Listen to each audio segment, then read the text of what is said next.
The first gunshot came at dawn. Rowan Cade was halfway through skinning a deer when the crack echoed across the canyon, sharp and clean. He didn't flinch. 10 years in the high country had taught him to distinguish between a hunter's kill shot and something meant for him. This was the former, some fool probably trying to bring down an elk 3 ridges over. He wiped the blade on his pants and kept working. The cabin behind him squatted against the mountainside like a scar. Weathered pine logs chinked with moss and mud, a roof that leaked when the snow got heavy, smoke threading from a chimney made of stacked river stones. It wasn't much, but it was his, and more importantly, it was far from everything else. The deer's hide peeled back in sections. Rowan worked methodically, the way he did everything now. No wasted motion, no hesitation. The mountains demanded efficiency, and 10 years was long enough to learn that lesson or die trying. He'd done both, in a way. The blood on his hands was warm, almost pleasant in the cold morning air. October had turned the aspens gold, and the first serious snow was maybe a week out. He needed this meat to last through November, which meant smoking most of it, salting the rest. The hide would make a decent coat liner if he worked it properly. His horse, a rangy gelding named Smoke, stamped near the creek. The animal had its ears forward, alert but not spooked. Another shot. Closer this time. Rowan paused, knife in hand, and listened. Silence. Then the distant complaint of a crow, pissed off at being disturbed. He went back to work. The thing about living alone was that you learned to trust your instincts in a way civilized people never did.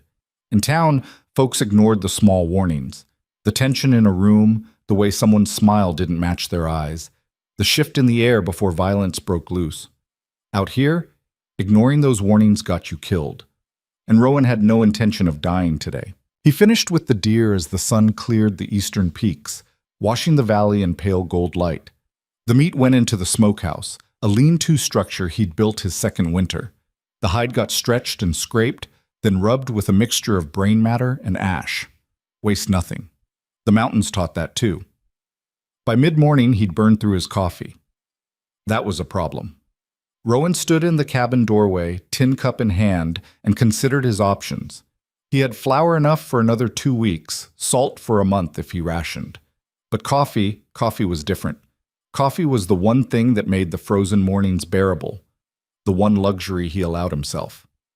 Which meant a trip to Iron Hollow. He hated Iron Hollow.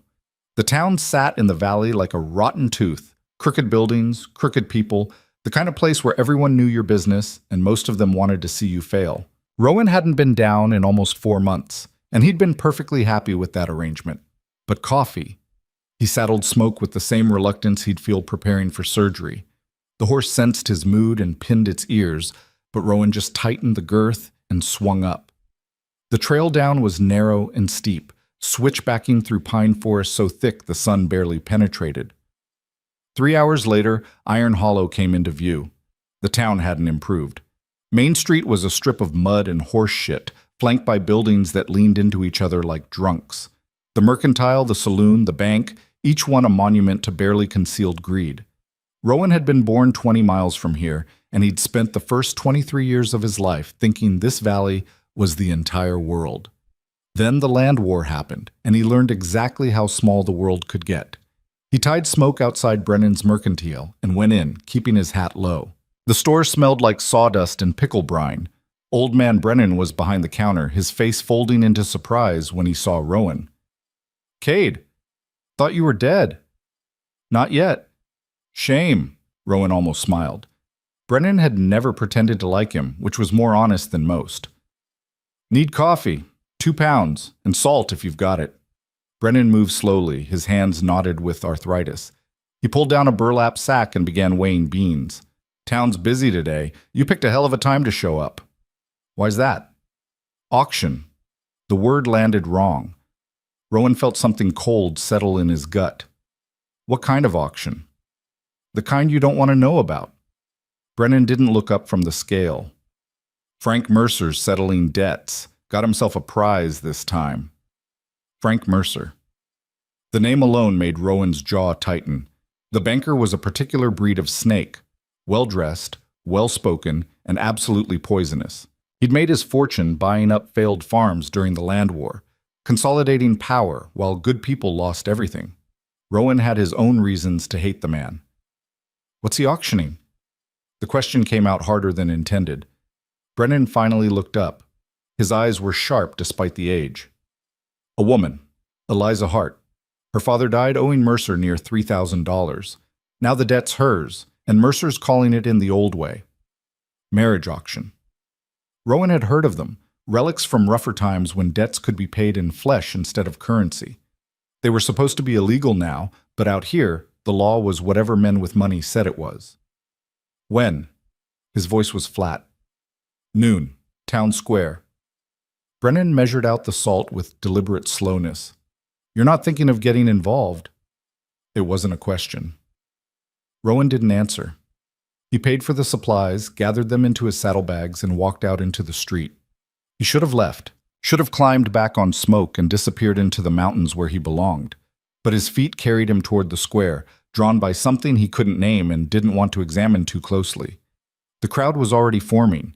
24 people, maybe more, clustered around a wooden platform that had been dragged into the center of the square.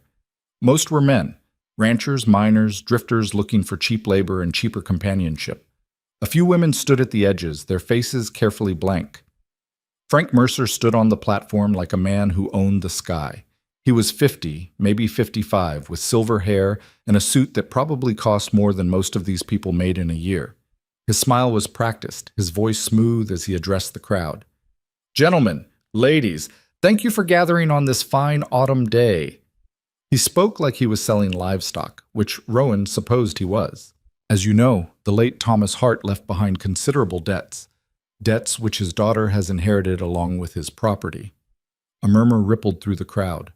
Mercer continued, in accordance with territorial law and the settlement agreement, Miss Hart's hand in marriage will be offered to satisfy said debts. The winning bidder assumes all financial obligations and gains full legal rights as husband and head of household. That was when Rowan saw her.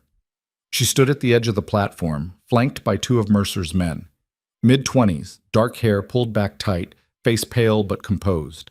She wore a simple gray dress that had seen better days, and her hands were clasped in front of her like she was praying, but her eyes were pure defiance. She wasn't broken. Not yet. Mercer gestured, and one of his men pushed her forward.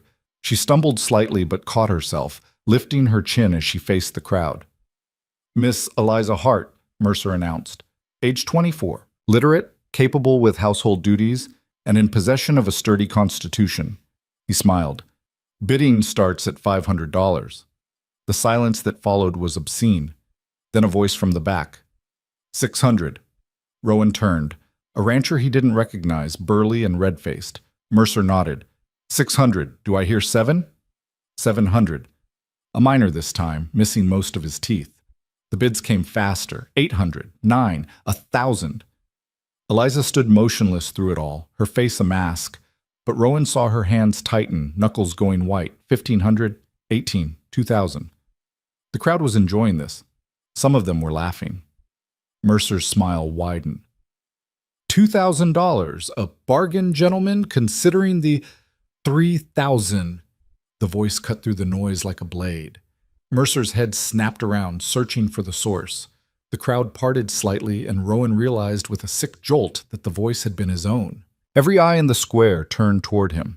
He stood at the back of the crowd, one hand on his belt, feeling the weight of their stares. This was insane. This was the stupidest thing he'd done since. Mercer's expression shifted from surprise to something darker. Mr. Cade, I didn't realize you were interested in such domestic arrangements. I'm interested in coffee, Rowan said flatly. But 3,000 buys the debt, right? That's what you said. Indeed, Mercer's voice had gone cold. Though I must say, this is unexpected. You've been quite the hermit these past years. Yeah, well, I get lonely. A ripple of laughter from the crowd, but it was uneasy now. Everyone knew who Rowan Cade was. Everyone knew what he'd done. Mercer's jaw tightened. 3,000 is a substantial sum. Are you certain you can cover it? Rowan reached into his coat and pulled out a leather pouch. It hit the platform with a heavy thunk. Gold dust and coins. Everything he'd saved over 10 years of trapping and hunting. His entire stake. The price of his isolation. "Count it," he said. For the first time, Mercer looked uncertain. He glanced at Eliza, then back at Rowan. "This is highly irregular." "You said highest bidder. I'm bidding." Silence. Mercer's face went through several expressions before settling on cold fury, but he was trapped by his own rules and he knew it. He gestured sharply to one of his men, who picked up the pouch and began counting. The square was dead quiet. Rowan didn't look at Eliza. He couldn't. If he looked at her, he might realize what he'd just done, and then he'd have to think about why, and that was a path he absolutely could not walk right now. The man finished counting. He nodded to Mercer. $3,240, Mercer said through gritted teeth. "More than enough." Rowan's voice was steady. "So we done here?" Mercer stared at him for a long moment. Then slowly he smiled. It was the kind of smile that promised future consequences. "Indeed we are, Mr. Cade." He turned to Eliza, his voice dropping to something only she could hear. Rowan saw her flinch, saw Mercer's hand brush her arm in a gesture that made Rowan's hand drift toward his belt. Then Mercer stepped back, and one of his men pushed Eliza toward the edge of the platform. She descended the steps carefully, her face still composed. When she reached the ground, she looked at Rowan for the first time. Her eyes were green, sharp green, like new pine needles. "You're insane," she said quietly. "Yeah, probably." Behind them, Mercer's voice rang out. "Sold to Rowan Cade for $3,000. May they find happiness together." The words dripped with mockery. The crowd began to disperse, some disappointed, others relieved. Rowan felt their stares like heat on his back. He gestured toward Smoke. "You ride?" "Not well." "You're about to learn." She didn't argue. He helped her up into the saddle. She was lighter than he expected, then swung up behind her. The contact felt strange, foreign. He hadn't been this close to another person in years. Eliza sat rigid, her spine straight as an iron rod. "Hold on," he said. "To what?" "The saddle horn. Unless you want to fall off." She gripped it with both hands. Rowan turned Smoke toward the mountain trail and kicked the horse into motion. They were halfway out of town when she finally spoke. "Why?" He'd been expecting the question. He still didn't have an answer. "Seemed like the thing to do." "That's not an answer." "It's the only one I've got." Smoke's hooves clattered on the rocky trail. The town fell away behind them, and Rowan felt something loosen in his chest. The same relief he always felt when leaving civilization. Except this time, he hadn't left alone. Eliza was silent for several minutes. Then, "Where are we going?" "My place." "Which is where?" "Up." She turned slightly, enough that he caught her profile. "You're not much for conversation." "No." "Good. Neither am I." Despite everything, Rowan almost smiled. The trail climbed steeply, switchbacking through dense pine. Smoke was tired. The trip down and back in one day was pushing it, but the horse kept moving. The afternoon sun slanted through the trees, turning everything gold and green. They didn't talk. Rowan was acutely aware of her in front of him, the way she held herself, the scent of her hair, lavender, somehow, even after everything. The occasional tremor that ran through her when Smoke stumbled. He'd bought a woman. Actually bought her, like she was livestock or property. The reality of it settled over him like cold water. What the hell had he been thinking? He didn't know this person. Didn't know anything about her except that she'd looked at that crowd with defiance instead of defeat. And something in that look had reached through 10 years of carefully constructed walls and grabbed him by the throat. Stupid, reckless, insane. All true. They rode in silence until the cabin came into view, squatting against the mountain like it had always been there. Rowan reined in and dismounted, then helped Eliza down. She stood there, taking it all in, the rough logs, the crooked chimney, the smokehouse and lean-to. Her expression was unreadable. "It's not much," Rowan said. "No, it's not." He led Smoke to the lean-to and unsaddled the horse, going through the familiar motions while Eliza waited. When he finished, he gestured toward the cabin. "You coming?" She followed him inside. The interior was exactly what you'd expect. A single room with a stone fireplace, a rough table, a narrow bed against the far wall. Pelts hung from the rafters. His rifle leaned in the corner. Everything smelled like wood smoke and cured meat. Eliza moved to the center of the room and turned in a slow circle. One bed. Yeah. I'm not sleeping with you. Didn't ask you to. She looked at him directly then, and he saw the fear underneath the defiance. Small, controlled, but there. Rowan held up both hands. I sleep outside most nights anyway. Summer or winter. You can have the bed. Some of the tension left her shoulders. Why did you do this? Already told you. No. Her voice was sharp. Don't give me that seemed like the thing to do garbage. Men don't throw away $3,000 on a whim, so why? Rowan turned away, moving to the fireplace. He began stacking kindling, buying time. You didn't deserve what was happening to you. Lots of people don't deserve what happens to them. That doesn't make strangers buy them. I'm not most people. Clearly. He got the fire started, then stood. Look, I don't have a good answer. I saw you up there, and I saw them treating you like meat, and I couldn't walk away. That's all. Eliza studied him for a long moment. You're the one who killed David Voss. It wasn't a question. Yeah. During the land war. Yeah. Everyone says you murdered him in cold blood. Rowan's jaw tightened. Everyone says a lot of things. But you did kill him. Yes. She absorbed this. Were you justified? Depends who you ask. I'm asking you. The fire crackled between them. Rowan thought about that night, the way it had gone bad so fast, the blood in the snow, the screaming, the way everything had collapsed afterward. Voss and his men came to my family's ranch, he said quietly. During the height of the war, they wanted the land. My father wouldn't sell, so they persuaded him. With fists and boots and burning hay bales. My mother tried to stop them. He paused. The words felt like rocks in his throat. I came back from checking fence lines and found my father dead. My mother... He stopped, started again. Voss was still there, still laughing about it. Eliza's face had gone very still. So yeah, Rowan continued, I killed him. Shot him 3 times. Would have been 4, but I ran out of bullets. He met her eyes. You want to leave? I won't stop you.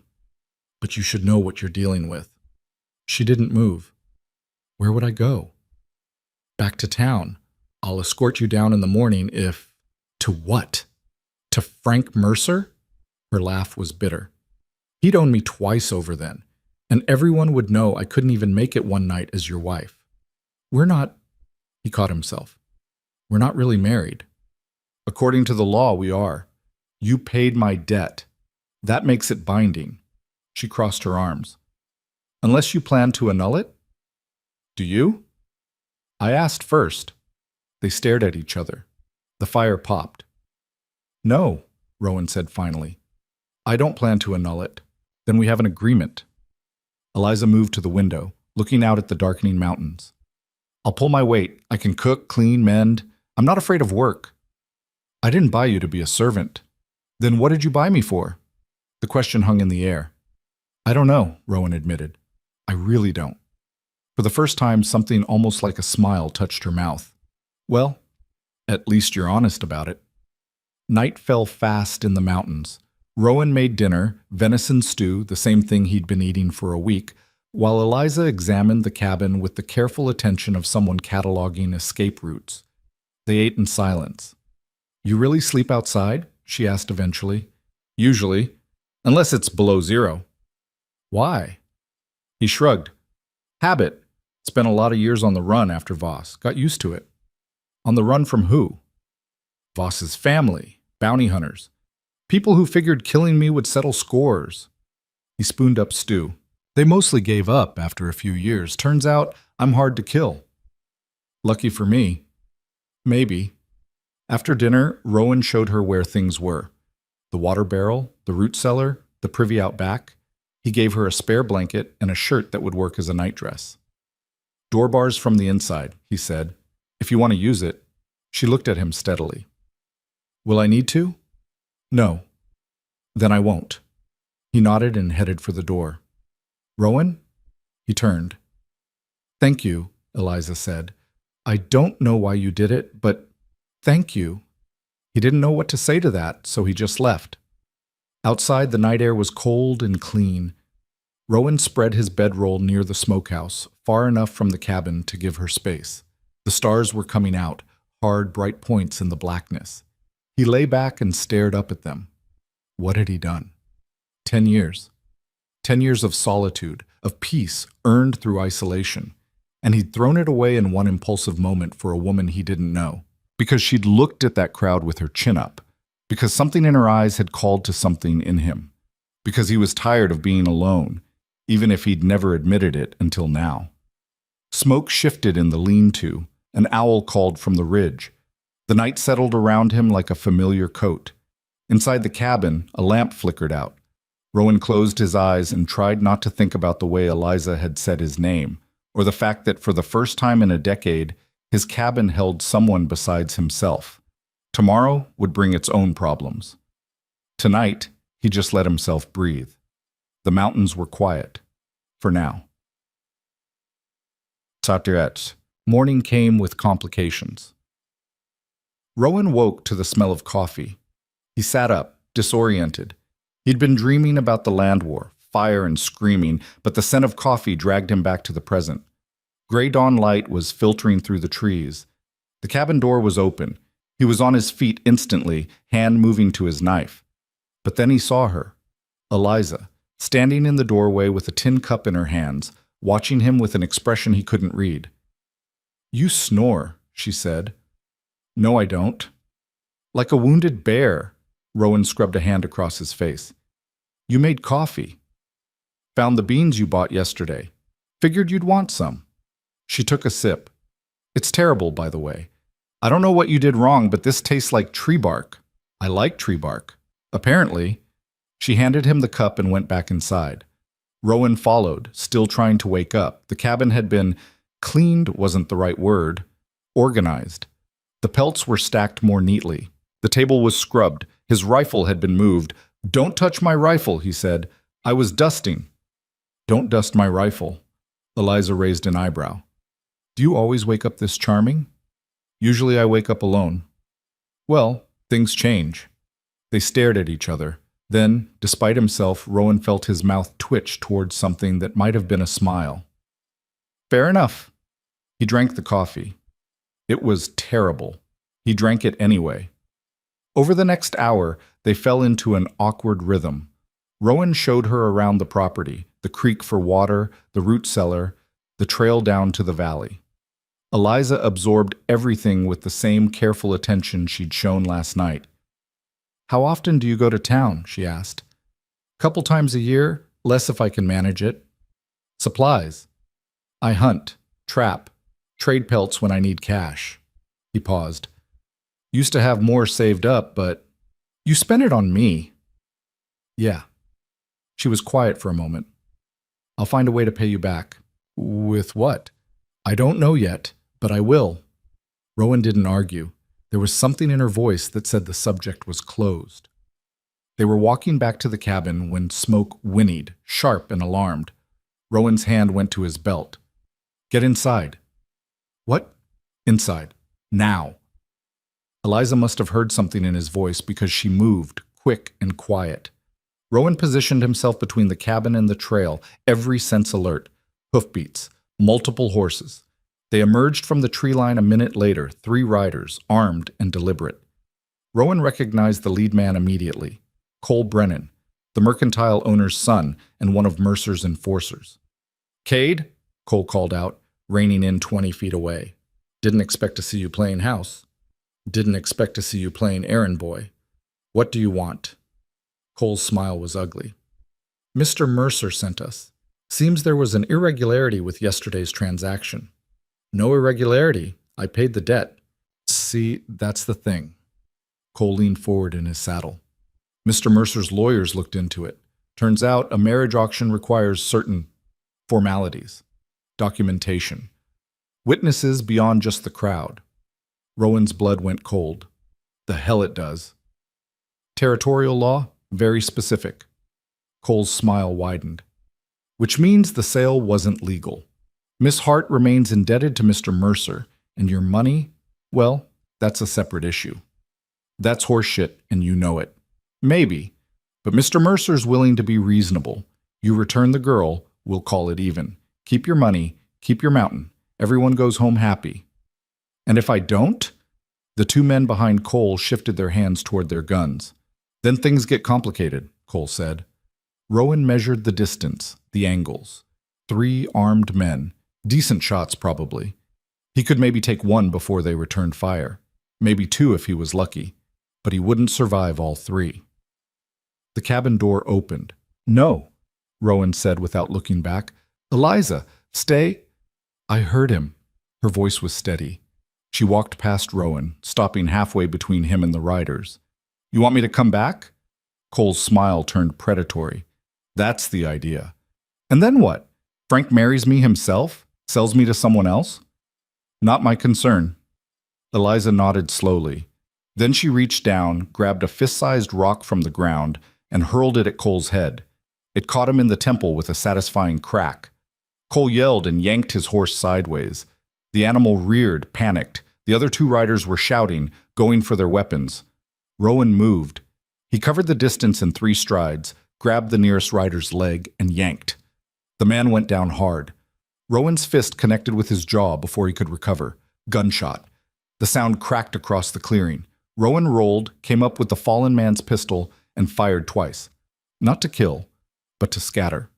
The horses bolted. Cole was swearing, blood running down his face, trying to control his mount. The 3rd rider had drawn his gun, but couldn't get a clear shot with the horses thrashing around. Next one's through your chest, Rowan called out. His voice was dead calm. Cole managed to settle his horse. He stared at Rowan with pure hatred, one hand pressed to his bleeding temple. You just made the biggest mistake of your life, Cade. Won't be the first time. Mr. Mercer won't. Mr. Mercer can come up here himself if he's got something to say. Rowan's gun didn't waver. But you 3 need to leave. Now. For a moment, it could have gone either way. Then Cole jerked his reins and turned his horse. This isn't over. It never is. The 3 riders disappeared back down the trail, leaving only dust and the smell of gunpowder. Rowan lowered the pistol. His hands were shaking, adrenaline, not fear. Behind him, Eliza let out a long breath.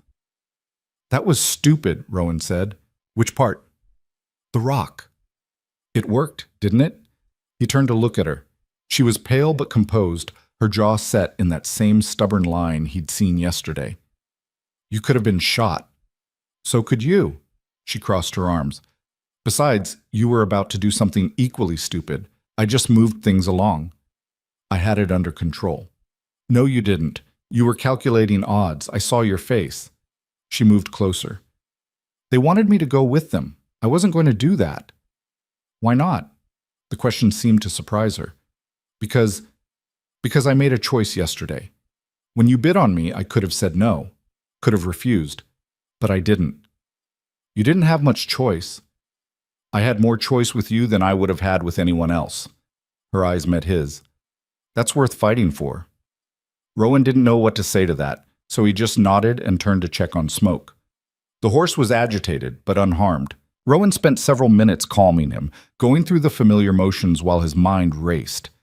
Mercer would come back. Maybe not today, maybe not tomorrow, but soon. And next time he wouldn't send 3 men. He'd send enough to make sure the job got done, which meant Rowan had a decision to make. Run, like he'd run before. Take Eliza deeper into the mountains, find a new place, start over, or stand and fight. He was still weighing the options when Eliza spoke from behind him. I know what you're thinking. Yeah? You're thinking about running. Rowan's hand stilled on Smoke's neck. Maybe. Don't. You got a better idea? Yes. She moved to stand beside him, her hand resting on the horse's shoulder. We prove the marriage was legal. Find witnesses, documentation, whatever it takes. We make it so Frank can't touch me without breaking actual laws. Laws don't mean much out here. They mean something if you know how to use them. Her voice was firm. My father was a lawyer before the debts destroyed him. I know how these things work. If we can show the auction was legitimate, Frank loses his claim. And if we can't? Then we fight. But at least we'll have tried the smart way first. Rowan looked at her, really looked. The morning light caught the green of her eyes, made them almost luminous. There was steel in this woman. He'd seen it yesterday, but now he was starting to understand its depth. "You're not what I expected," he said. "What did you expect?" "Someone who needed saving." Her smile was sharp. "I do need saving, just not the way you thought." She stepped back. "So, do we run or do we fight?" Rowan thought about 10 years of running, 10 years of looking over his shoulder, of living like a ghost. He was tired of running. "We fight," he said. "Good." They spent the rest of the morning preparing. Rowan showed Eliza how to load and fire his spare pistol. She was a terrible shot, but at least she could hit the side of a barn. They secured the cabin, checked sight lines, discussed strategies. It felt strange, working with someone, but also good, like a muscle he'd forgotten he had, slowly remembering its purpose. At noon, they stopped for food. "Tell me about your father," Rowan said. Eliza's face closed slightly. "What do you want to know?" "How he ended up owing Mercer $3,000. She was quiet for a long moment, staring into her coffee. "He was a good lawyer, honest. That was the problem." She set down the cup. "When the land war started, Frank Mercer saw an opportunity. He bought up failing ranches, consolidated power. My father tried to stop him legally, filed injunctions, represented families who were being forced out. Let me guess, Mercer didn't appreciate that. No. He destroyed my father piece by piece, discredited him, bribed judges, made sure no one would hire him. Then he offered a loan, said it was charity, a way to keep the office running." Her jaw tightened. "It was a trap. The interest was impossible. Within 2 years, my father owed everything." "And when he died?" "Last month, heart gave out." She looked up. "Frank showed up at the funeral. Told me I had 30 days to pay, or he'd take payment another way. That's when I knew." She stopped. "Knew what?" "That he'd wanted this all along. The debt was just the mechanism. He'd been planning to own me from the start." Rowan felt something dark and cold settle in his chest.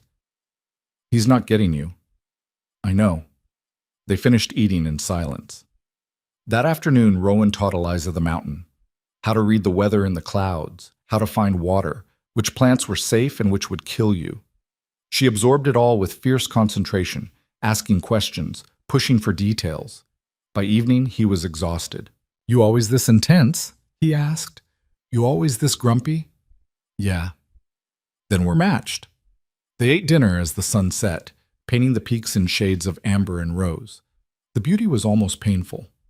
"I can see why you stayed," Eliza said quietly. "Where?" "Here. Up here." She gestured at the mountains. "It's peaceful. Most days. Even with people trying to kill you. Especially then." She laughed, an actual laugh, surprised and genuine.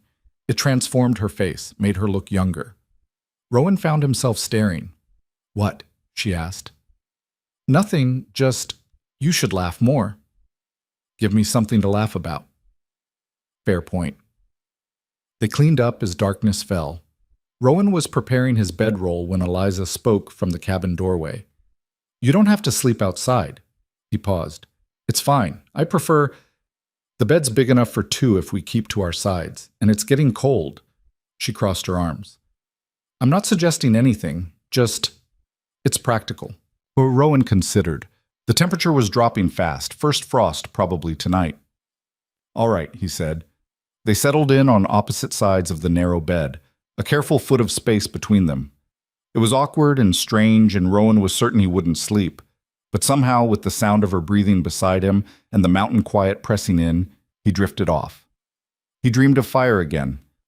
But this time, when he ran toward the flames, he wasn't alone. 3 days passed. They fell into a routine: water, wood, food, training. Eliza learned to shoot with grim determination, improving incrementally.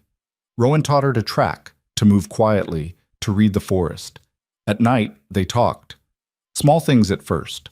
Her childhood in Iron Hollow, his years trapping. The winter he nearly died from pneumonia, the time she'd accidentally set her father's office on fire trying to make tea. Slowly, the walls came down. On the fourth day, smoke alerted them to riders again. But this time, it was only one man. Rowan recognized him immediately. Sheriff Hayes, 60 years old and tired, riding a gray mare up the mountain trail. "Rowan Cade," Hayes called out when he saw them. "You're a hard man to find." "That's the idea. What do you want?" Hayes dismounted slowly, his joints creaking. "Need to talk to you, both of you." They brought him inside. Rowan made coffee while Hayes settled into the chair by the fire, groaning with relief. "Too old for this?" the sheriff muttered. Then louder. "Frank Mercer filed a complaint. Says you stole his property." "He means me," Eliza said. "I know what he means." Hayes looked at her. "He's claiming the auction wasn't legal. Says Rowan here kidnapped you." "That's a lie," she said immediately. "I know. I was there." Hayes accepted the coffee Rowan handed him. "But Frank's got lawyers. They're making noise about pressing charges, getting territorial authorities involved." "Let them try," Rowan said. "That's the thing." Hayes set down the cup. "They already are. There's a marshal coming, due in Iron Hollow next week." The words landed like stones. A territorial marshal? Eliza's face had gone pale. "Clayton Reeves, hard man. Doesn't care about local politics, just the law." Hayes looked between them. If he decides the auction was invalid, he'll arrest Rowan for kidnapping. Maybe worse. "Then we prove it was valid," Eliza said. "How?" "Frank's already paid off half the witnesses. The ones who'd speak for you are too scared." Rowan's mind was racing. A territorial marshal changed everything. This wasn't just Mercer being vindictive anymore. This was official. "There has to be something," Eliza insisted. "Documentation, records." "Frank controls the records," Hayes said gently. "I'm sorry, but unless you can find evidence he can't suppress, you're looking at serious trouble." Silence fell over the cabin. Then Rowan spoke. "What if we had proof Mercer's corrupt? Would that change things?" Hayes frowned. "What kind of proof?" "The kind that shows he's been breaking laws for years. Fraud, extortion, maybe worse." "You have that?" "No, but I know someone who might." Eliza turned to him. "Who?" Rowan looked at her steadily. "Your father's old files. Everything he gathered trying to fight Mercer legally. Where did they end up?" Understanding dawned in her eyes. "The office. Frank seized it after Dad died, but..." She paused. "But Dad kept backup copies. Hidden. Where?" "I don't know. He never told me." Her voice was frustrated. "He said it was safer if I didn't know, in case Frank ever came after me directly." "Then we need to figure it out." Hayes stood. "This is dangerous. If Frank finds out you're digging into his affairs..." "He's already trying to destroy us," Rowan cut in. "Might as well make it worth his while." The sheriff studied them both. Then he sighed. "You're either very brave or very stupid." "Probably both," Eliza said. Despite everything, Hayes smiled. "Your father would be proud." He moved to the door. "I'll do what I can to slow down the marshal, but you don't have much time." "How long?" "Week, maybe less." After Hayes left, Rowan and Eliza stood in the cabin, the weight of their situation settling around them. "We're going back to town," Eliza said. It wasn't a question. "Yeah. Frank will see us coming." "Probably." "We could die." "Yeah." She looked at him. "You're not very good at reassurance." "Never claimed to be." But when she smiled, small and determined, he felt something shift in his chest, something that had been frozen for a decade beginning to thaw. "All right," Eliza said, "then let's go to war." Outside, the mountains held their breath, and in the valley below, Frank Mercer was about to learn that some people don't stay buried. They left before dawn, when the mountain was still dark and the stars were beginning to fade. Rowan saddled Smoke while Eliza gathered what little they'd need: food, water, the spare pistol she still couldn't shoot straight. The cold bit through their coats, promising winter wasn't far off. "You sure about this?" Rowan asked as he tightened the cinch. Eliza didn't look up from checking the pistol's chambers. "No, but we're doing it anyway." They rode down the mountain in silence, the trail treacherous in the pre-dawn gloom. Rowan kept smoke to a careful walk, listening to the forest wake around them. An elk bugled somewhere to the north. A raven called out, harsh and mocking. By the time they reached the valley floor, the sun was breaking over the eastern peaks, turning the sky bloody. Iron Hollow looked the same as it always did, crooked and mean. But now Rowan saw it differently. Now he had something to lose. They left Smoke at the livery with old Tom Barnes, who took one look at them and shook his head. "You two got a death wish?" "Probably," Rowan said, handing over coins for the horse's keep. "Frank's got men watching the streets. Word is he's expecting trouble." "He's about to get it." Barnes pocketed the money. "Your funeral." They walked toward the center of town, keeping to the shadows where they could. The morning was still early enough that most folks were indoors, but Rowan spotted two of Mercer's men loitering near the bank. They clocked him immediately. "So much for the element of surprise," Eliza muttered. "Never had it to begin with." Thomas Hart's old law office sat on a side street, wedged between a boarding house and a barber shop.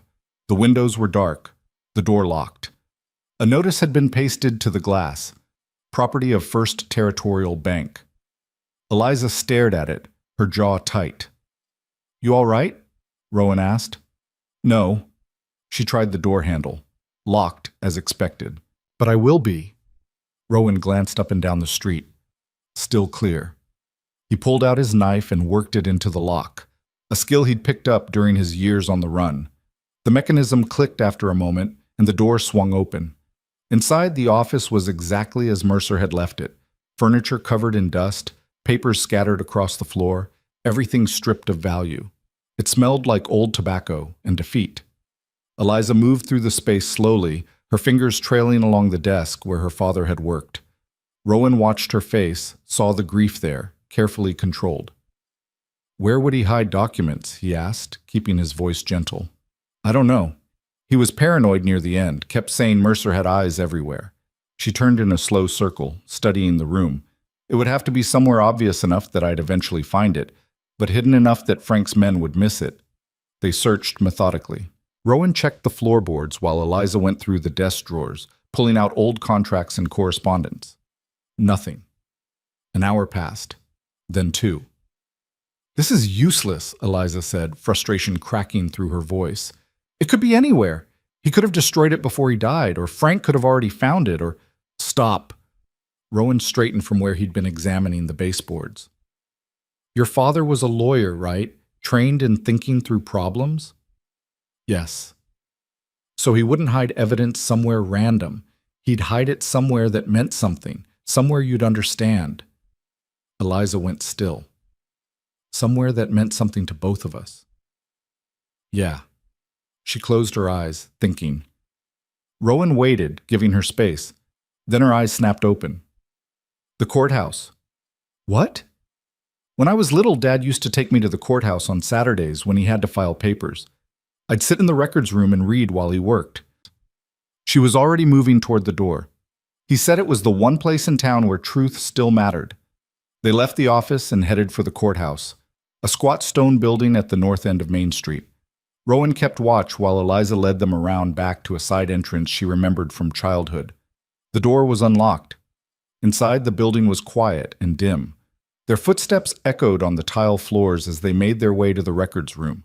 It was exactly as Eliza remembered, floor-to-ceiling shelves packed with bound volumes and file boxes, the smell of old paper and dust. "Where do we start?" Rowan asked. "Property records. That's what Dad was fighting over. Land sales, deeds, transfers." She began pulling down boxes, checking dates. If he hid proof of Frank's fraud, it would be mixed in with legitimate filings, hiding in plain sight.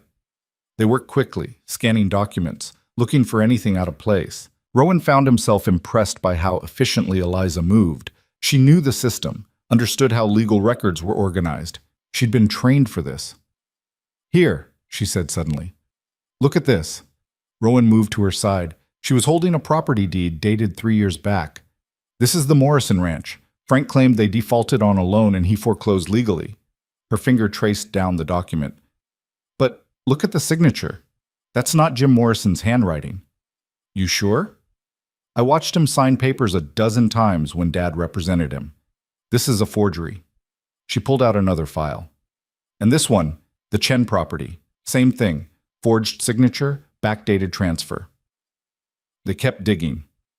Within an hour, they'd found evidence of at least 8 fraudulent property transfers. Frank Mercer had been systematically stealing land, forging documents, and filing them as legitimate transactions. "This is enough," Rowan said. "We take this to the marshal." "No." Eliza was staring at another document, her face gone pale. "What is it?" She handed it to him without speaking. It was a loan agreement dated 5 years ago. Thomas Hart had borrowed $3,000 from First Territorial Bank. But stapled to the back was a second document, a letter in Frank Mercer's handwriting. Rowan read it aloud. "Thomas, as discussed, this loan is contingent upon your agreement to cease all legal action against my business interests. Should you violate this agreement, the full amount becomes due immediately, with interest compounding daily. Additionally, upon your death, all debts transfer to your heir, to be satisfied by whatever means I deem appropriate. Signed, Franklin Mercer." The words hung in the air. "He killed him," Eliza said quietly. "My father. The stress, the impossible debt. Frank engineered all of it. He wanted Dad dead and me vulnerable." Rowan felt rage building in his chest, cold and sharp. This is conspiracy, extortion. A marshal would have to... Footsteps in the hallway. They both froze. Voices now, getting closer. Said they were seen heading toward the courthouse. Check every room. Mercer's men. Rowan grabbed Eliza's arm. "Is there another way out?" "Backstairs, this way." They gathered the documents and moved fast, heading for the rear of the building. Behind them, the voices grew louder. Someone tried the records room door. They hit the back stairs at a run, taking them 2 at a time. Eliza stumbled once, but caught herself, clutching the papers to her chest. They burst out into an alley just as someone shouted from inside the building. "Move," Rowan said. They ran. The alley opened onto a side street. Rowan pulled Eliza left, away from the main square, navigating by instinct. Behind them, more shouts. The sound of boots on cobblestones. They ducked into a narrow passage between buildings, pressing themselves against the wall as 3 men ran past, too focused on the main street to check the shadows. Eliza was breathing hard. "Where now?" Good question. Going back to the livery meant walking straight into Mercer's men. The sheriff's office might be safe, but Hayes had made it clear he could only do so much. They needed somewhere to regroup, somewhere unexpected. "The church," Eliza said suddenly. "What?" "There's a church on the east side. Father Domingo, he was friends with my dad. He'll hide us." It wasn't a great plan, but it was better than nothing. They moved carefully through the back streets, avoiding the main thoroughfares. The church was a small adobe structure, simple and weathered. They slipped in through the side door. Inside it was cool and quiet. Rows of wooden pews, a simple altar, candles flickering in the dimness. An old man in priest's robes looked up from where he was arranging flowers. His face creased into surprise when he saw Eliza. "Child, I heard you were..." He stopped, noticing Rowan. "What's happened?" "Father Domingo, we need help." Eliza moved forward, still clutching the documents. "Frank Mercer, he's after us. We have evidence of what he's done, but his men are searching the town." The priest's expression darkened. "Frank Mercer is a dangerous man." "I know, but we can stop him. We just need time." Domingo looked between them, weighing something in his mind. Then he nodded. "Come, there's a room in back." He led them through a door behind the altar into a small vestry. "You can stay here. I'll tell anyone who asks that I've seen nothing." "Thank you," Eliza said. "Your father was a good man. I won't let his daughter be taken by wolves." He paused. "But you should know, there's a territorial marshal arriving this afternoon, earlier than expected." Rowan's stomach dropped. "How early?" "He rode in an hour ago. Frank's already met with him." They were out of time. After Domingo left, Rowan and Eliza spread the documents out on a small table, inventorying what they had. 8 forged property deeds. The letter proving Frank's extortion. Copies of loan agreements with impossible terms. It was damning. But was it enough? "We need to get this to the marshal," Eliza said. Mercer's probably already spinning his version of events. Then we tell the truth. You think a marshal's going to believe us over a respected banker? Eliza's jaw set in that stubborn line he was learning to recognize. He will if we show him proof. And if he doesn't, if Mercer's already bought him off, then we fight. She met his eyes. But I'm not running anymore, Rowan. I'm tired of letting Frank Mercer win. There was steel in her voice, the same steel he'd seen when she threw that rock at Cole Brennan's head. All right, Rowan said. We do this your way, but we do it smart. They spent the next hour planning. Eliza would approach the marshal directly, requesting an official audience. Rowan would stay in the background, ready to intervene if things went wrong. They'd present the evidence calmly, methodically, giving the marshal no reason to dismiss them as hysterics. It was a thin plan, but it was all they had. As afternoon shadows began to lengthen, Father Domingo returned. The marshal's at the hotel, room 12. Frank's men are watching the entrances, but he hesitated. There's a back way, through the kitchen. Show us, Rowan said. They moved through the town carefully, using alleys and back paths. The hotel was a 3-story structure, the nicest building in Iron Hollow. Domingo led them to the rear entrance, where the kitchen staff received deliveries. The stairs are just inside, 2nd floor, end of the hall. The priest gripped Eliza's hand. Be careful, child. I will. They slipped inside. The kitchen was busy with dinner preparations, staff too focused on their work to notice 2 more people moving through. They found the back stairs and climbed quickly. The 2nd floor hallway was empty. Room 12 was at the far end, exactly as Domingo said. Rowan stopped Eliza before she could knock. You sure about this? No, but I'm doing it anyway. He almost smiled. You say that a lot. It's been that kind of week. She knocked, 3 sharp raps. A voice from inside. Come in. They entered. The marshal was younger than Rowan expected, mid-30s, lean and weathered, with eyes that missed nothing. He sat at a small desk, going through papers. When he looked up, his hand moved slightly toward his hip.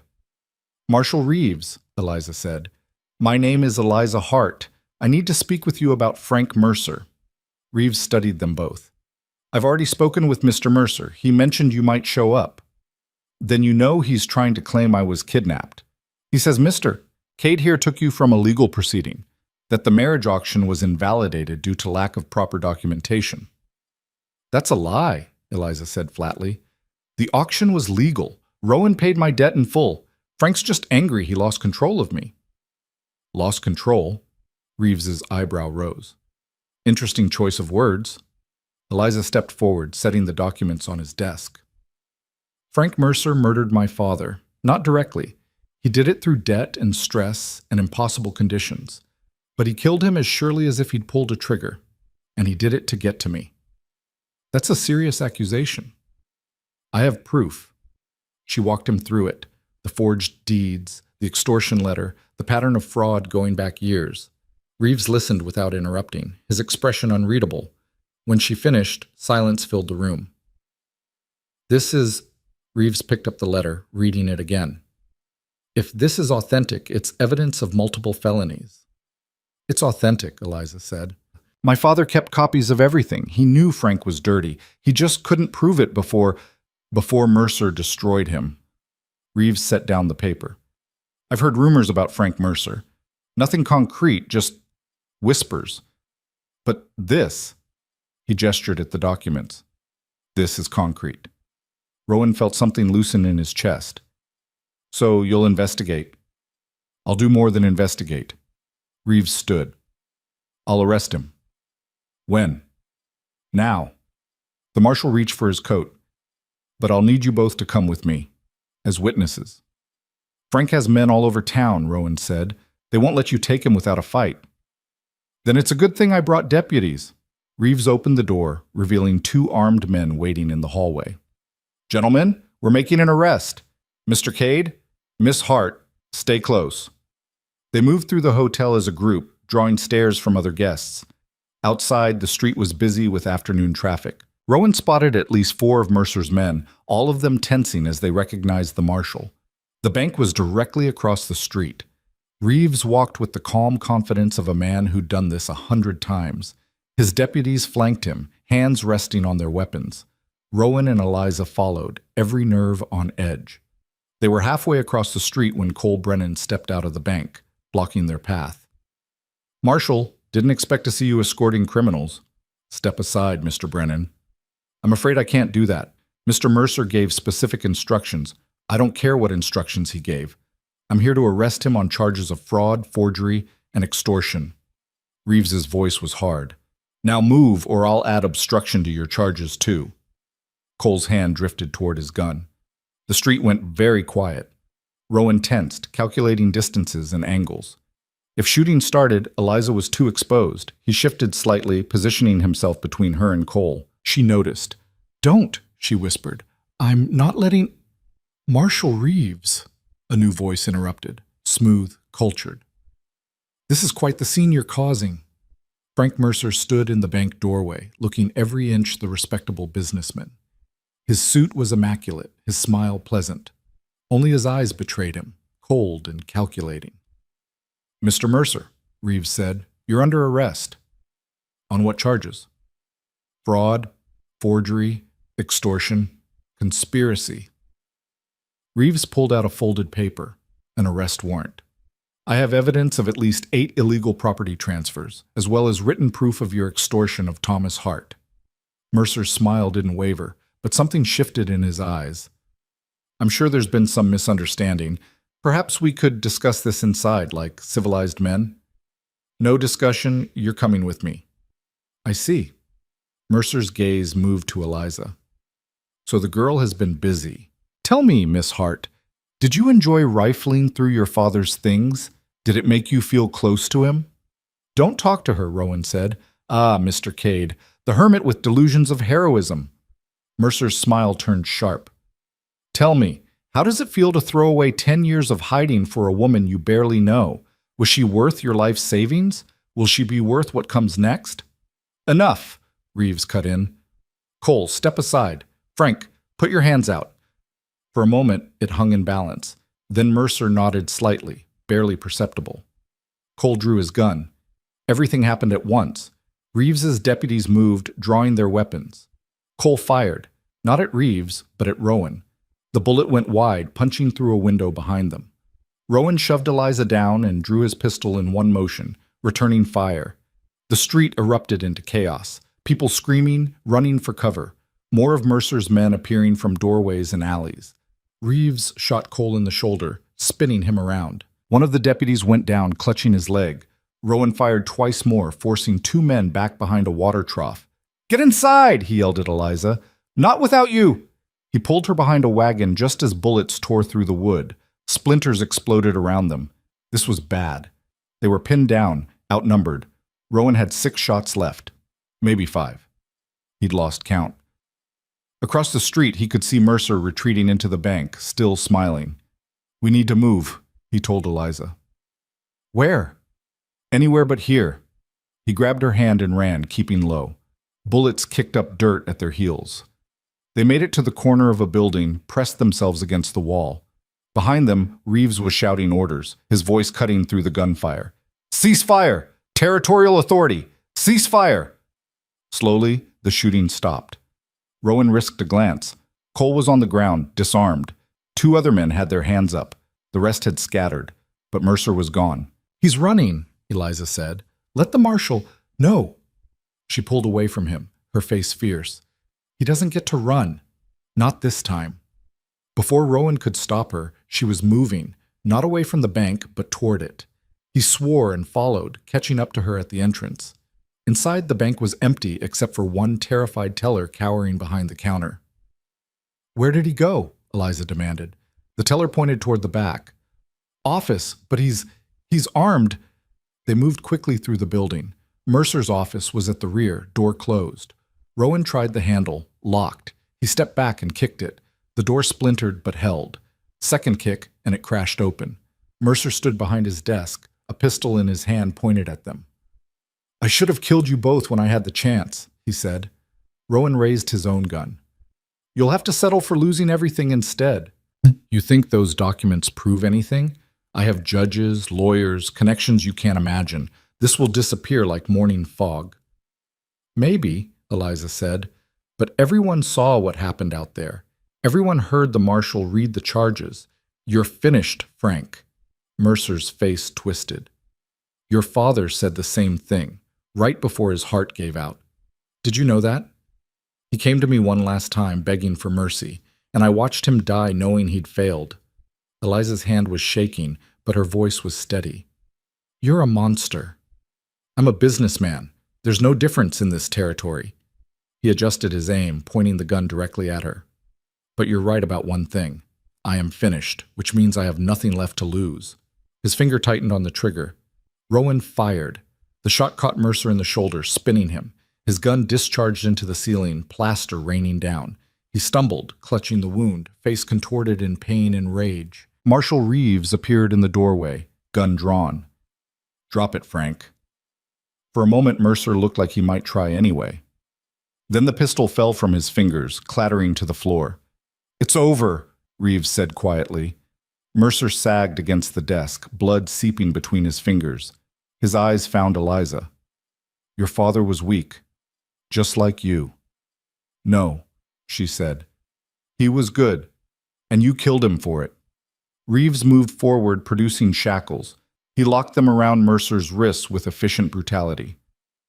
Franklin Mercer, you're under arrest for fraud, extortion, conspiracy, and attempted murder. You'll be transported to territorial court for trial. You'll regret this, Mercer hissed. All of you. I doubt it. They dragged him out, past the gathered crowd, past the wreckage of his attempted escape. People stared in silence as the most powerful man in Iron Hollow was led away in chains. Eliza watched it all with an expression Rowan couldn't quite read. You all right? He asked quietly. I don't know yet. Sheriff Hayes appeared beside them, looking tired. Hell of a day. Yeah. The deputy who got shot, he'll live. Cole Brennan's being held for attempted murder of a federal officer. The others scattered, but we'll round them up. He paused. Frank's finished. Between what you found and what happened today, he'll be lucky to avoid a noose. Good, Eliza said simply. Hayes nodded and moved away to help with the cleanup. Rowan and Eliza stood in the street as the sun began to set, watching Iron Hollow pick up the pieces. We should go, Rowan said eventually. Back to the mountain? Yeah, unless you want to stay. No. She turned to him, and for the first time since the shooting, she smiled. It was small and exhausted, but real. I want to go home. The word hit him harder than it should have. Home. Not his cabin. Home. They collected smoke from the livery and rode out as twilight painted the valley purple. Neither of them spoke much. There was too much to process, too much that had changed. By the time they reached the cabin, full dark had fallen. Rowan unsaddled the horse while Eliza got a fire started. When he came inside, she was sitting on the floor in front of the hearth, staring into the flames. He sat beside her. Thank you, she said after a while. For what? For not letting me do something stupid back there. In the bank. When Frank had the gun. You were going to do something stupid? I was thinking about it. Yeah, I figured. He stretched out his legs. For what it's worth, you did good today. Your father would have been proud. Her eyes were bright in the firelight. You think so? I know so. You took down one of the most corrupt men in the territory using his own system against him. That takes guts and brains. And a mountain man who's willing to shoot people for me. That too. She laughed, surprising them both. Then she leaned against his shoulder just slightly, a gesture that asked permission. Rowan held very still, afraid to break the moment. I was terrified today, she said quietly, when the shooting started. When you pushed me down and I thought you might get shot, I realized I don't want you to die. That's good? No, you idiot. I mean, I really don't want you to die. Which is complicated because people around me have a habit of dying. I'm hard to kill, remember? Still. She was quiet for a moment. 10 days ago, I didn't know you existed. Now I can't imagine going back to the mountain without you. Rowan's chest felt tight. That's the exhaustion talking. Maybe. Or maybe it's the truth. She pulled back enough to look at him. I know this wasn't what you signed up for. You bid on me to save me from Frank, and instead you got bullets and bounty hunters and Eliza. What? Stop talking. He kissed her. It was clumsy and uncertain, and she made a small surprised sound against his mouth. But then she was kissing him back, her hands coming up to his face, and everything else fell away. When they finally broke apart, she was smiling. Well, she said, that was unexpected. Yeah. Good unexpected or bad unexpected? Still deciding. She laughed and kissed him again, softer this time. When they separated, she rested her forehead against his. I'm still not sleeping with you, she said. Didn't ask you to. Just wanted to be clear. Crystal. But that night, when they lay down on opposite sides of the bed, the space between them was smaller, and when Rowan woke in the early hours, Eliza had drifted closer in her sleep, one hand resting near his arm. He didn't move away. Outside, the mountain held its peace, and for the first time in 10 years, Rowan Cade allowed himself to hope that maybe, just maybe, he'd found something worth more than solitude. The war wasn't over. Mercer still had connections, still had power. There would be testimony, trials, consequences neither of them could predict. But tonight, in the quiet dark, with Eliza breathing softly beside him and the weight of the day settling into his bones, Rowan let himself simply exist in the moment. Whatever came next, they'd face it together. That was enough. The peace lasted exactly 4 days. Rowan was splitting wood when he heard the horses, multiple riders, moving fast up the trail. He dropped the axe and grabbed his rifle from where it leaned against the cabin wall. "Eliza!" he called. She appeared in the doorway, wiping flour from her hands. She'd been trying to make bread, with mixed results. "How many?" "3, maybe 4. "Frank's men?" "Don't know yet." But when the riders broke through the tree line, Rowan recognized Sheriff Hayes in the lead, flanked by 2 of Reeves's deputies. The tension in his shoulders eased slightly. Hayes dismounted with his usual stiffness, favoring his left knee. His face was grim. "We got a problem," he said without preamble. Rowan lowered the rifle. "What kind of problem?" "The kind where Frank Mercer posted bail yesterday and disappeared 6 hours later." The words hit like a fist to the gut. How the hell did he make bail? Reeves had him on federal charges. Territorial judge ruled that the shooting made him a victim too, set bail at $10,000. Hayes spat into the dirt. Frank had it paid within an hour. Reeves tried to block it, but the judge has connections, probably ones Frank bought years ago. Eliza had gone very still in the doorway. "Where is he now?" "That's the thing. Nobody knows. He walked out of the jail, got on a horse, and vanished. Could be halfway to California by now, or he's coming here," Rowan finished. "Yeah." One of the deputies spoke up, a young man named Miller. "Marshal Reeves sent us to warn you. He's got men searching, but the territory's big, and Frank knows it well." "How long ago did he leave?" Eliza asked. Hayes checked his pocket watch. 8 hours, give or take. Rowan did the math. 8 hours on horseback. If Mercer was coming to the mountain, he could already be close. But approaching in daylight would be suicide. Too exposed, too easy to spot. He'd wait for dark. "You two should come back with us," Miller said. "Stay in town where we can protect you." "No," Rowan and Eliza said simultaneously. Hayes sighed. "Figured you'd say that. But the offer stands. Frank's not thinking straight anymore. He's got nothing to lose, which makes him dangerous as hell." "We can handle dangerous," Rowan said. "Can you handle a dozen armed men? Because that's what he'll bring. Every loyal gun he's got left, all of them ready to die for a payday." The deputy was right, and Rowan knew it, but going back to town meant putting themselves at Mercer's mercy, relying on other people for protection. It meant giving up the high ground, literally and figuratively. "We stay," he said. Hayes studied him for a long moment, then he nodded. "All right, but you're going to need help." "I work alone." "Not anymore, you don't." Hayes gestured to the deputies. "Miller and Graves here are staying. Marshal's orders. You're material witnesses in a federal case, which means protecting you is official business." Rowan wanted to argue, but Eliza spoke first. "Thank you, Sheriff." Hayes tipped his hat to her. "Your father was a good man, Miss Hart. I owe him this much." He turned back to Rowan. Reeves is coming up tomorrow with more men. You just need to hold until then. Tomorrow's a long time. Yeah, it is. Hayes climbed back onto his horse with a grunt. Don't die, Cade. I hate paperwork. After he left, Rowan stood in the clearing with 2 federal deputies and a woman he'd known for less than 2 weeks, preparing to defend against a man who had nothing left to lose. Miller was maybe 25, eager and nervous. Graves was older, quieter, with the look of someone who'd seen his share of trouble. They both carried rifles and knew how to use them, which was something. How do you want to do this? Graves asked. Rowan looked around the clearing, seeing it with new eyes. The cabin sat against the mountainside, protected from behind but exposed on 3 sides. The creek ran along the northern edge, providing water but also a natural approach. The tree line was dense, offering cover for anyone trying to sneak close. We need to see them coming, he said. Eliza, show me where you've been practicing with the rifle.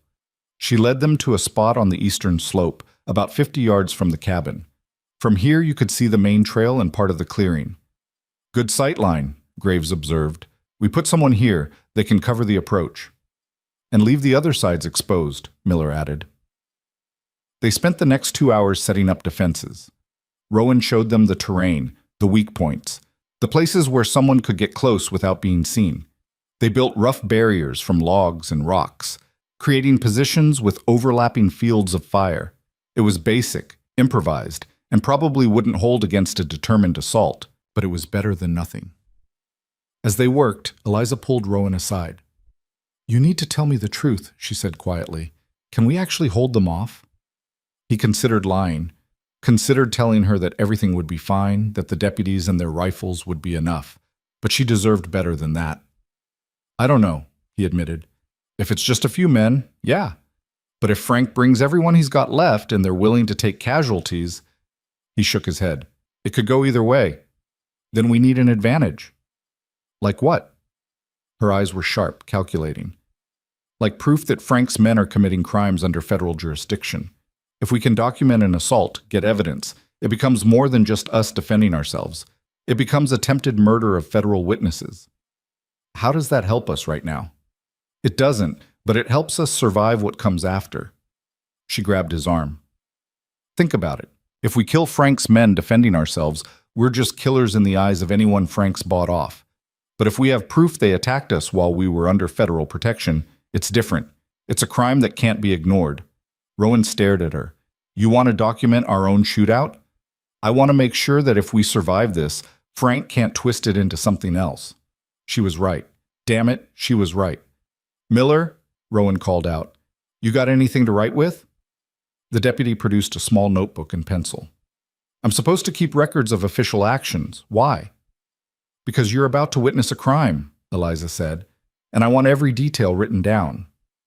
They prepared through the afternoon. Miller took up position on the eastern slope with his rifle. Graves stayed near the cabin, covering the western approach. Rowan positioned himself near the creek, where he could move quickly to support either position. Eliza refused to hide inside. I can shoot well enough now, she argued, and you need every gun you can get. You'll get killed. So will you. At least this way we're together. Rowan wanted to lock her in the cabin, tie her to the bed if necessary, but the stubborn set of her jaw told him it would be a waste of time. You stay behind cover, he said finally. You shoot only if you have a clear target, and if things go bad, I know, run for the trees. No, if things go bad, you surrender. She opened her mouth to argue. I'm serious, Eliza. Frank wants you alive. If it comes down to it, you give yourself up and wait for Reeves to sort it out. And leave you to die? Better than both of us dying. They stood there, locked in silent battle. Then Eliza leaned up and kissed him, hard and fierce and desperate. You're an idiot if you think I'd do that, she said against his mouth. Yeah, probably. Sunset came and went. The mountain settled into darkness, the temperature dropping fast. Rowan made coffee and brought it to Miller first, then Graves. Neither man spoke much, both focused on watching the shadows. Eliza sat near the cabin door, rifle across her lap, her face pale in the lamplight. They might not come, she said. They'll come. How do you know? Because Frank's not the kind of man who leaves things unfinished. An hour passed, then 2. Rowan was beginning to think maybe he'd been wrong. Maybe Mercer had run after all, when smoke whinnied from the lean-to, sharp and alarmed. Everyone tensed. Then, from the darkness beyond the tree line, a voice called out.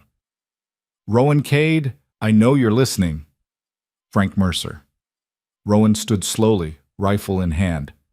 "I'm here, Frank." "Good. I'd like to make you an offer." "Not interested." "You haven't heard it yet." Mercer's voice was conversational, almost friendly. "I'm willing to let you live, you and those 2 deputies. All you have to do is give me the girl." "Go to hell." "Come now, be reasonable. You barely know her. Why die for someone you met 2 weeks ago?" Rowan didn't answer. He was trying to pinpoint Mercer's location by sound alone. The voice seemed to come from the northeast, maybe 60 yards out. "She's the one I want," Mercer continued. "Her testimony put me in chains. Her father's documents ruined me. I just want to have a conversation with her, to settle our accounts."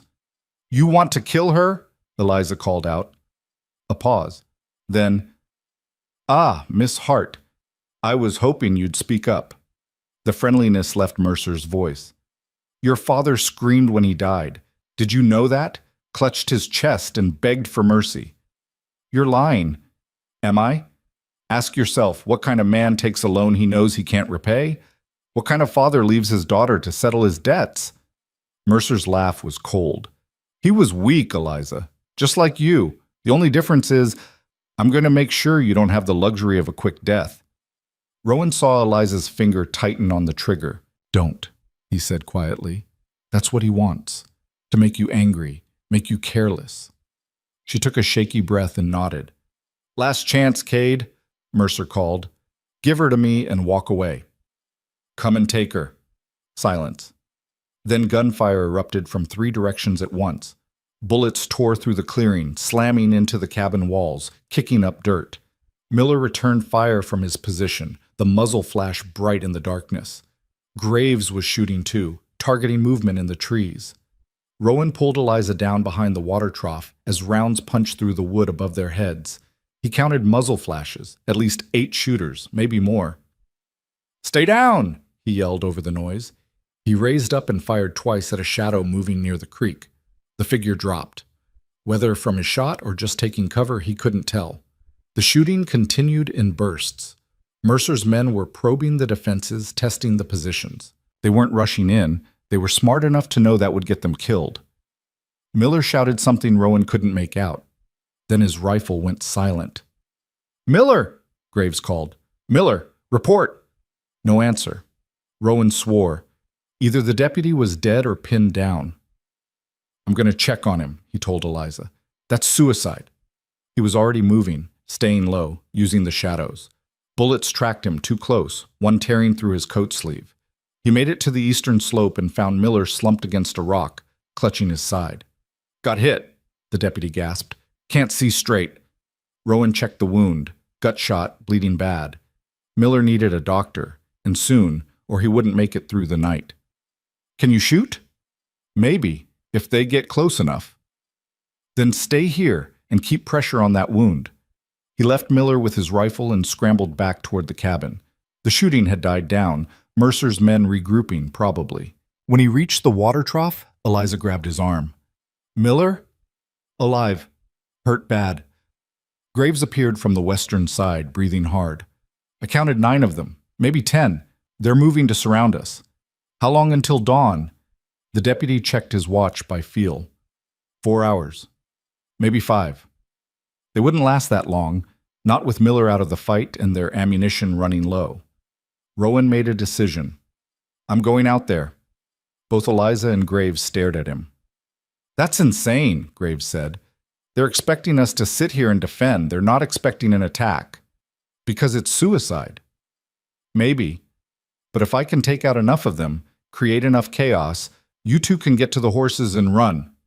"No," Eliza said flatly. "It's the only—" "I said no." Her voice was steel. "We're not splitting up. We're not running. And you're not dying for me." "Eliza, listen to me." She grabbed his face, forcing him to look at her. "My whole life, men have made decisions for me. My father, Frank, everyone. You're the first person who treated me like I had a choice.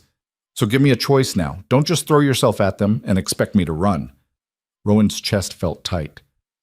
What do you want to do? I want to fight. Together. And I want to survive this together. Her eyes were fierce. Tell me there's another way. He thought fast, turning over options. They couldn't defend indefinitely. They couldn't run. They couldn't surrender. But they could change the battlefield. The smokehouse, he said suddenly. Graves frowned. What about it? It's full of dry wood and cured meat. Goes up, it'll burn hot and fast, create smoke, confusion, force them to either pull back or come in blind. And then what? Then we use the confusion to break through their line, head down the mountain to meet Reeves coming up. It was a terrible plan, but it was better than sitting here waiting to die. I'll do it, Eliza said. No, the smokehouse is on the west side. Graves is covering west. You need to stay here to cover the main approach. I'm the only one who can reach it without leaving a position exposed. She was right, damn her. Fine, but you take this. Rowan pulled out his pistol and handed it to her. You get spotted. You shoot first and run like hell. She took the gun. Her hand was shaking, but her voice was steady. I know. They synchronized their watches.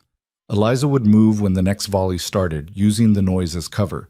She'd set the fire, get clear, and signal when it was burning. The minutes crawled past. Rowan kept watch on the tree line, trying to spot movement. Mercer's men were being careful now, learning from their mistakes. Then a rifle cracked. Graves, firing at something in the woods. The rest of Mercer's men opened up in response, bullets hammering the cabin. Eliza moved. Rowan watched her dash across the clearing, low and fast. She made it to the smokehouse and disappeared behind it. His heart was in his throat. The shooting continued. He returned fire, keeping up the pressure. Beside him, Graves was burning through ammunition. Then he saw it, a flicker of orange light from the smokehouse. The flicker became a flame, became a blaze. Smoke billowed up, thick and black, catching the wind. Eliza appeared at the edge of the clearing, waving. Go, Rowan told Graves. Get Miller. We move in 1 minute. The deputy nodded and scrambled toward the eastern slope. Rowan grabbed the few supplies he could carry. Water, ammunition, a blanket. The cabin was lost. The life he'd built here, the decade of solitude, all of it was burning along with the smokehouse. He felt nothing about that. Eliza reached him, breathing hard. It's going. Good. Now A figure burst from the tree line, one of Mercer's men, face twisted with rage. He raised his rifle. Rowan shot him before he could fire. The man went down, but behind him came more. 3 of them, rushing the cabin while the smoke provided cover. Rowan fired twice more. Eliza shot with the pistol, her hands shaking but her aim true enough. 1 man dropped, the other 2 scattered. Move, Rowan yelled.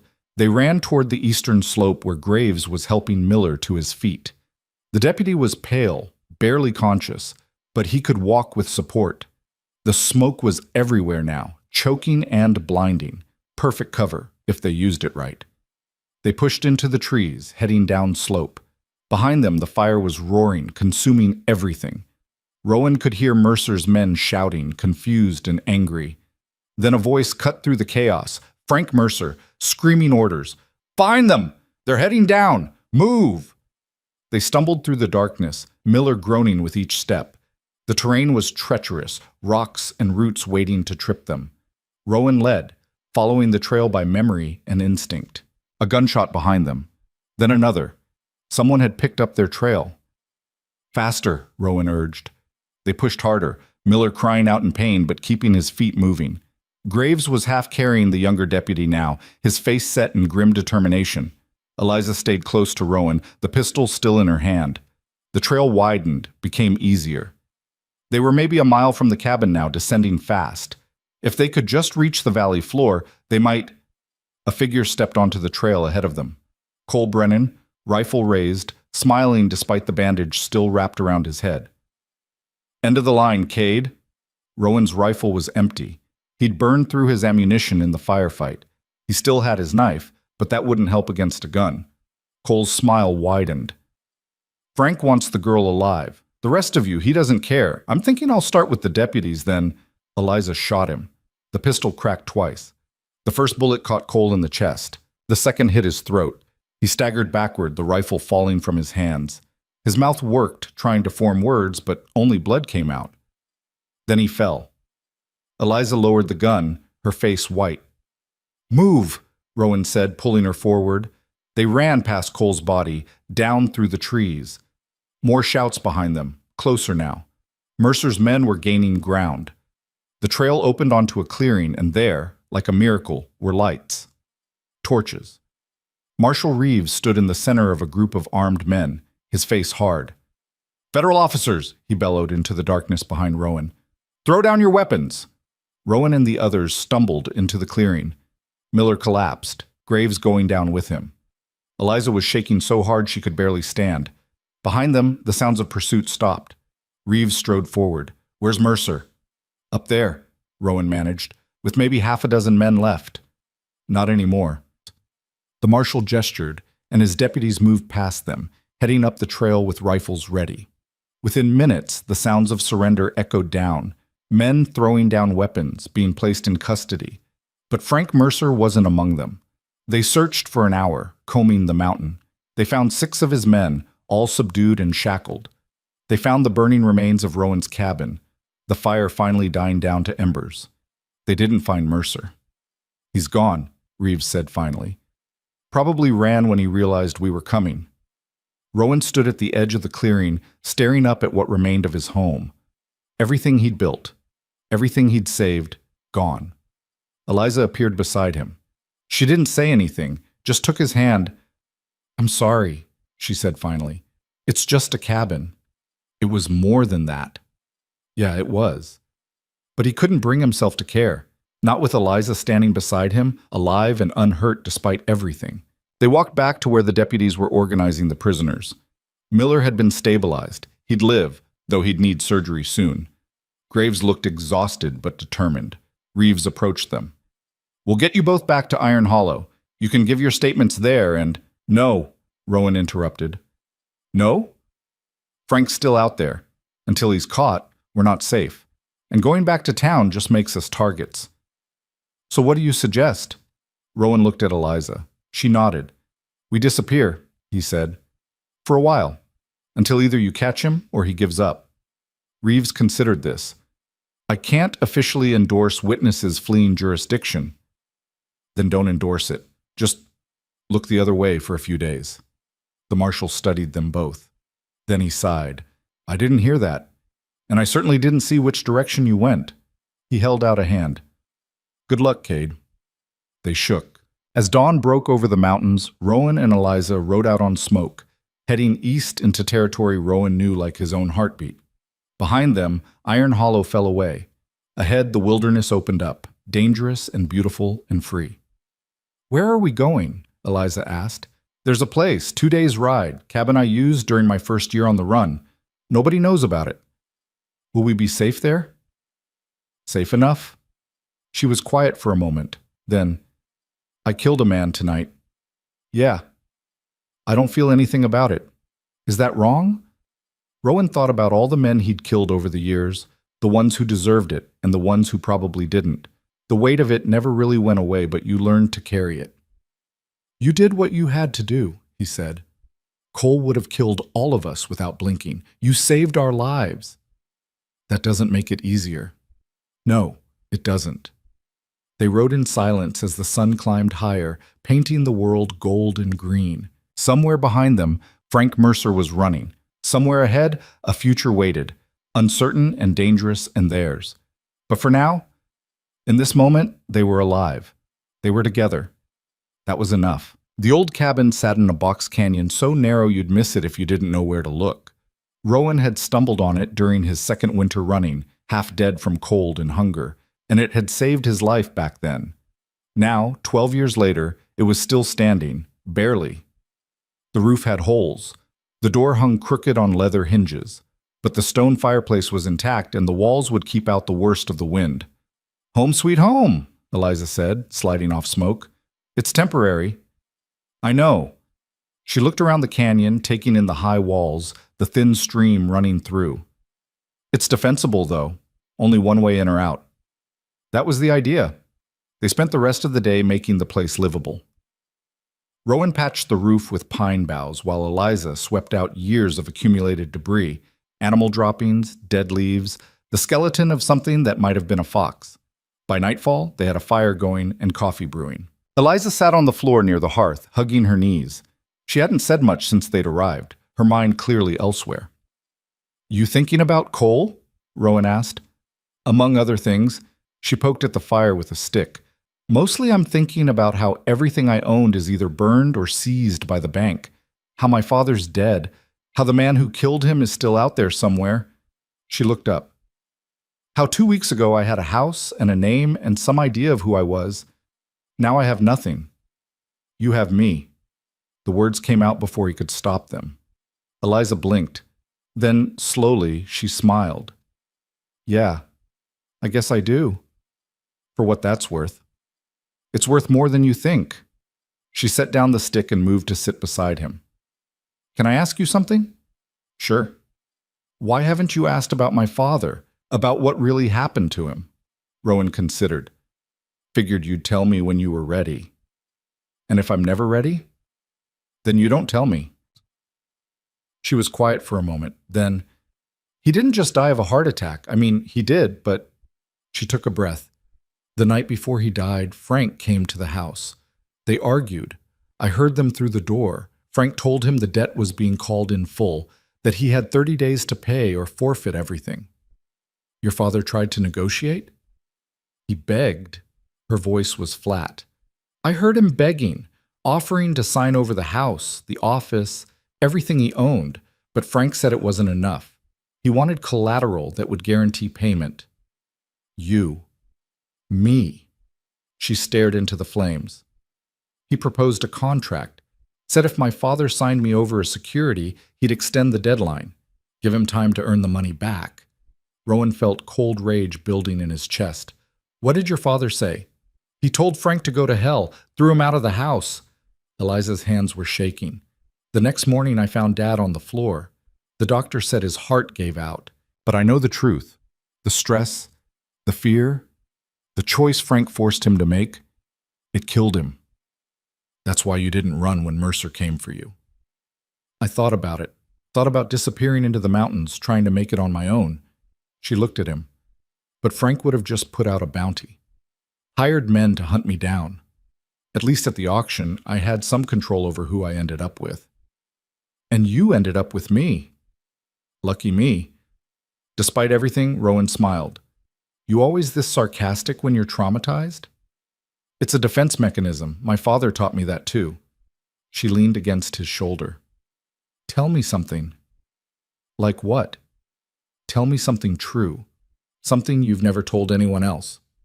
Rowan thought about deflecting, making a joke, but there was something in her voice that deserved honesty. "I miss my mother," he said quietly. "Every damn day, the way she smelled like bread and lavender, the way she'd hum while she worked, the sound of her laugh." He paused. "After Voss killed her, I spent years trying to forget, trying to bury it with anger and distance. But I can't. I don't want to." Eliza's hand found his. "What was her name?" "Sarah.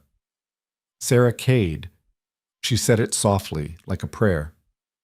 "She'd be proud of you, I think, for what you did, for saving me." "I don't know about that. I'm a killer, Eliza, same as Voss, same as Mercer." "No." Her voice was firm. "You're nothing like them. You kill to protect.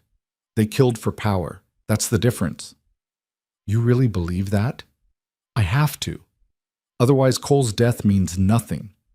She pulled back enough to look at him. "I killed him to protect you, to protect all of us. If that makes me a killer too, then so be it, but I'm not going to carry shame for it." Rowan studied her face in the firelight, the determination there, the strength she'd forged from grief and fear. She was nothing like the woman he'd seen on that auction platform. That woman had been cornered, desperate. This woman was dangerous. "You're going to be all right," he said. "We're going to be all right," she corrected. "Stop trying to carry everything alone." That night, they slept side by side on the floor, wrapped in the single blanket they'd brought. Outside, the canyon walls held back the wind, and for the first time in days, Rowan felt something like peace. It lasted until morning. He woke to Smoke's alarm. Winnie was on his feet with his rifle before his eyes were fully open. Eliza sat up, instantly alert. "Someone's here," he said quietly. "Frank?" "Don't know." They moved to the window, really just a gap in the logs where chinking had fallen out. Rowan scanned the canyon entrance. A single rider, coming slow and careful. Not trying to hide, but not charging in either. When the man got close enough, Rowan recognized him. Sheriff Hayes. Rowan lowered the rifle and stepped outside. Hayes saw him and raised one hand in greeting, the other clearly visible and empty. "Thought I might find you here," the sheriff called. "How?" "I'm old, not stupid. You mentioned this canyon once, years back. Figured it was worth checking." He dismounted stiffly. "Can I come in, or are you planning to shoot me?" "Depends on what you want." "To talk, nothing more." Rowan gestured toward the cabin. Inside, Eliza had the coffee going. Hayes accepted a cup gratefully and settled onto the floor with a groan. "You look like hell," Rowan observed. "Feel worse, but that's not why I'm here." Hayes took a sip, made a face. "Reeves caught 3 more of Frank's men yesterday. They're talking, trying to cut deals." "And?" "And Frank's not running. He's holed up about 15 miles south of Iron Hollow in an old mining camp. Got maybe 4 men left with him." Hayes set down the cup. "He's planning something." "Like what?" "That's the problem. Nobody knows. But one of the prisoners said Frank's been obsessed with you two. Keeps ranting about how he can't move forward until he settles accounts." Eliza spoke up. "He's going to keep coming." "Yeah." Hayes looked at her. "Which is why Reeves wants to end this. He's planning a raid on the mining camp tomorrow at dawn. Wants you both there." "Why?" Rowan asked. "We're witnesses, not lawmen." "Because Frank's going to lawyer his way out of this if we're not careful. We need your testimony, need you to face him in front of deputies and make your accusations official. Document everything." Hayes leaned forward. "Reeves thinks if Frank sees you both standing there, alive and unbroken, it'll push him over the edge, make him do something stupid." "Use us as bait," Eliza said. "More or less." Rowan shook his head. "But that's insane. We go down there, we're painting targets on ourselves." "You already have targets on you. This just puts you in a position to end it." Hayes stood with effort. "Look, I know it's not ideal, but Frank's not going to stop. He's lost everything: money, power, respect. You two are all he has left to focus on. Either you finish this now, or you spend the rest of your lives looking over your shoulder." The sheriff was right, and Rowan knew it. Running had bought them time, but not safety. Never safety. He looked at Eliza. "Your call." She didn't hesitate. "We go." They rode out with Hayes an hour later, heading south through terrain Rowan knew well. The sheriff filled them in on the details. Reeves would have 10 men positioned around the mining camp before dawn. The plan was to arrest Frank peacefully if possible, by force if necessary. "What if he won't surrender?" Rowan asked. "Then we make him." They made camp that night about 5 miles from the mining operation, hidden in a thick stand of pine. Reeves was already there with his deputies, checking weapons and going over the plan. The marshal looked up when they arrived. "Cade, Miss Hart, glad you could make it." "Didn't feel like we had much choice," Eliza said. "You don't. But I appreciate you coming anyway." Reeves gestured to a rough map sketched in the dirt. "Mining camps here, 3 buildings still standing, office, bunkhouse, equipment shed. Frank's using the office. We've had eyes on it since yesterday. 4 men confirmed, plus Frank himself." "What do you need from us?" Rowan asked. "You stay back until we have the situation secured. Once Frank's in custody, you approach and make your accusations formally. I'll have a deputy documenting everything." Reeves looked at them both. "And if things go wrong, you run. Understood?" "Understood," Eliza lied. They ate cold rations and tried to sleep, but Rowan's mind wouldn't settle. He kept thinking about the last time he'd seen Frank Mercer, bloodied and shackled, promising revenge. The man was cornered now, desperate. That made him more dangerous than ever. Beside him, Eliza was awake too. He could tell by her breathing. "You scared?" he asked quietly. "Terrified." "Me too." "Good. Means we're not stupid." She rolled to face him. When this is over, assuming we survive, what happens? What do you mean? I mean with us. Do we go back to your mountain, find a new one, go our separate ways? Rowan had been avoiding that question for days. I don't know. What do you want? I want... She paused, choosing words carefully. I want to wake up next to you. I want to build something that's ours, not borrowed or hiding or temporary. I want a life, Rowan, a real one. With me. Yes, you idiot, with you. His chest felt tight. I'm not good at that stuff. The normal life thing.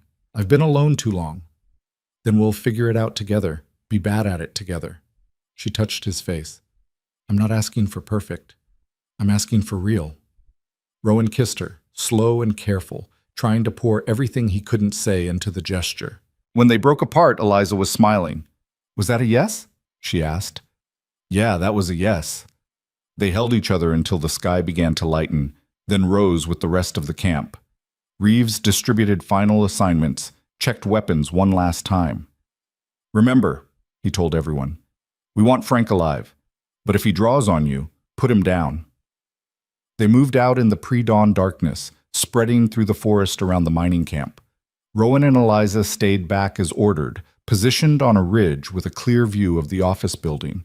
Below, everything was quiet. Reeves gave the signal. His deputies moved in from three sides, rifles ready. The marshal himself approached the office door and knocked, loud and official.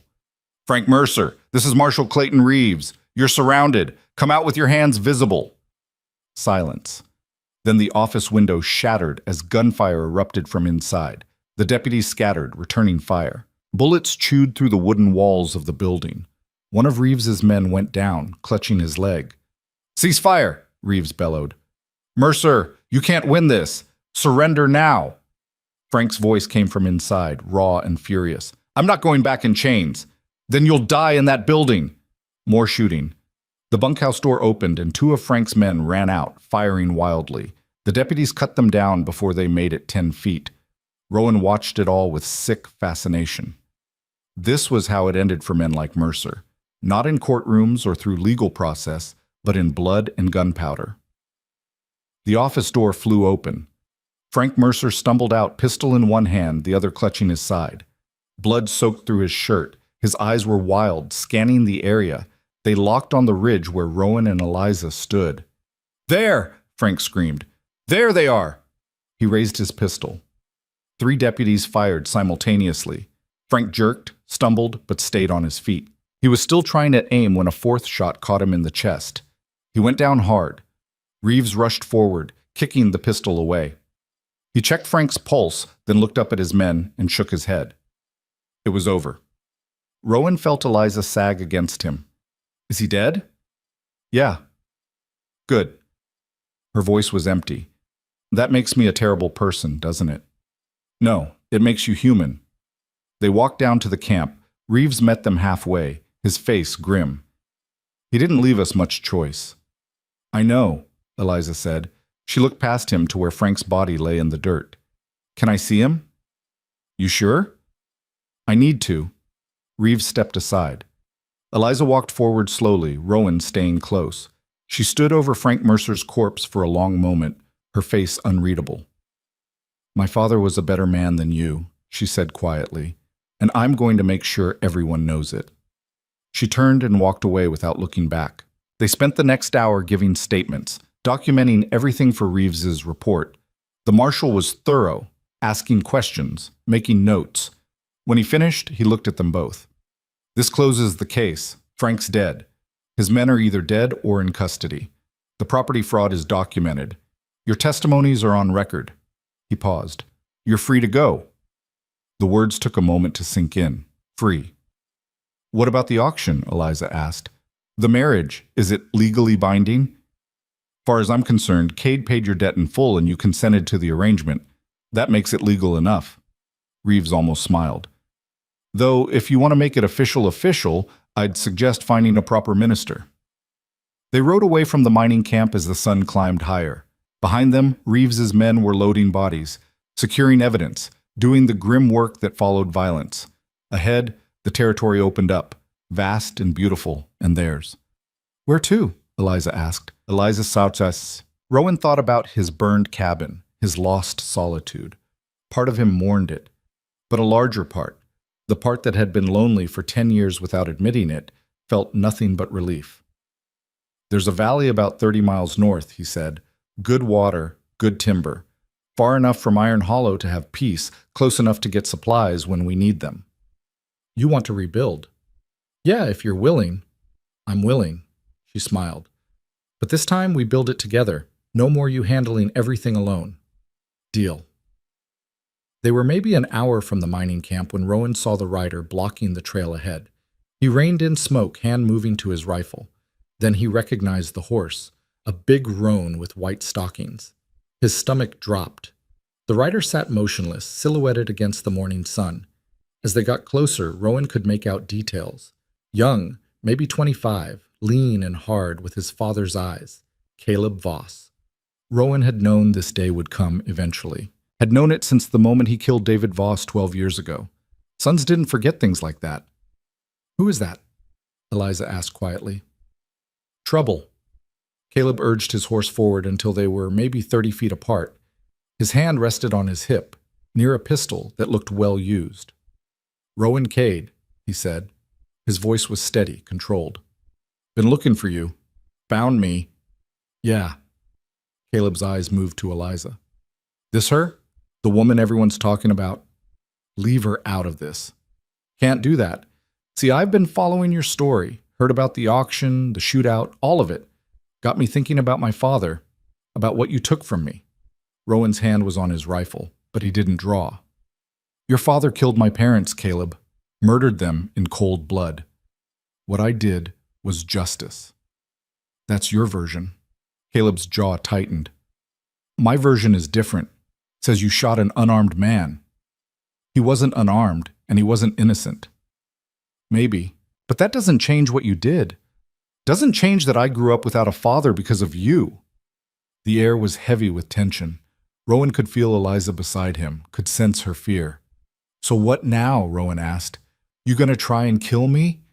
Been planning to for years. Caleb's hand moved closer to his pistol. Tracked you all over this territory, lost you a few times, picked up the trail again, figured eventually you'd make a mistake, give me an opening.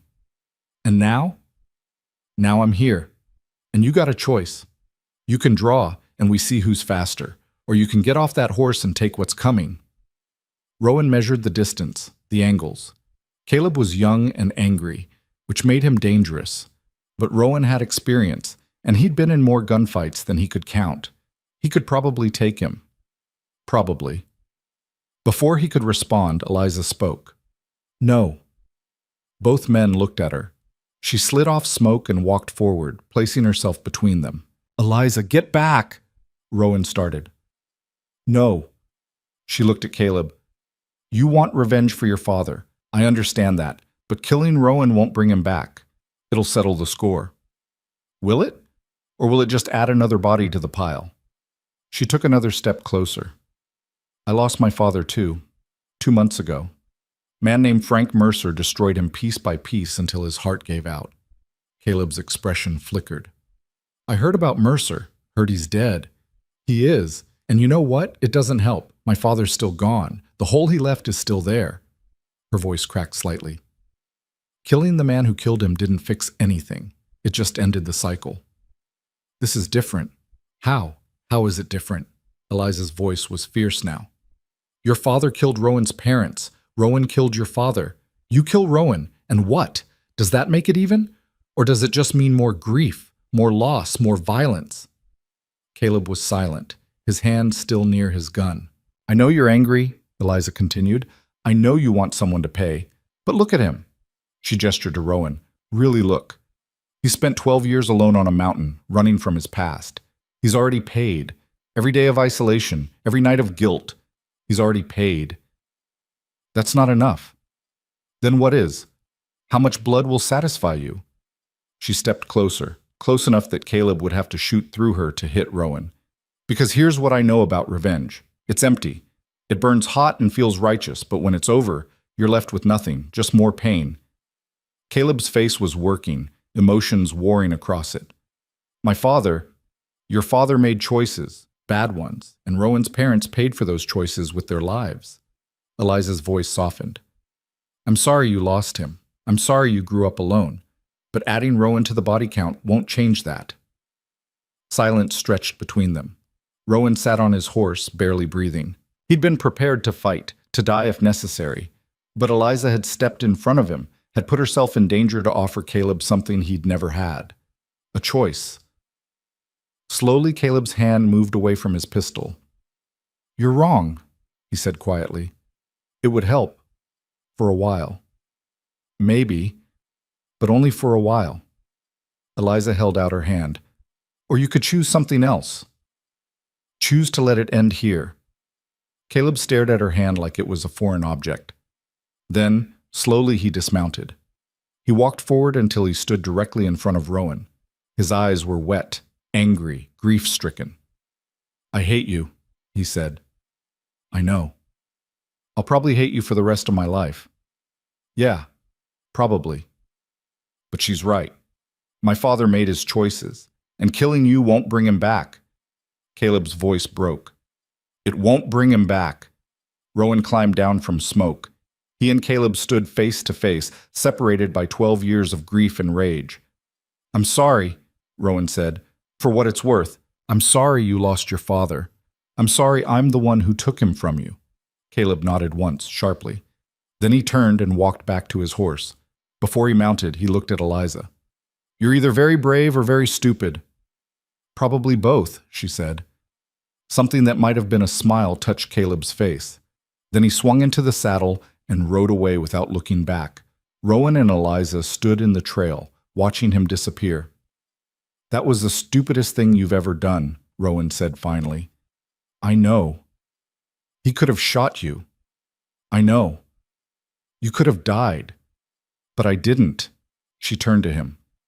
And now it's over, really over. The cycle's broken. Rowan pulled her close, his heart still hammering. Don't ever do that again. Can't promise that. Eliza, I can't promise I won't step in front of you. I can't promise I won't risk myself to save you. She looked up at him. Because that's what you do when you love someone. The words hung in the air. You love me, Rowan said. Yeah, I do. She smiled. Sorry if that's inconvenient.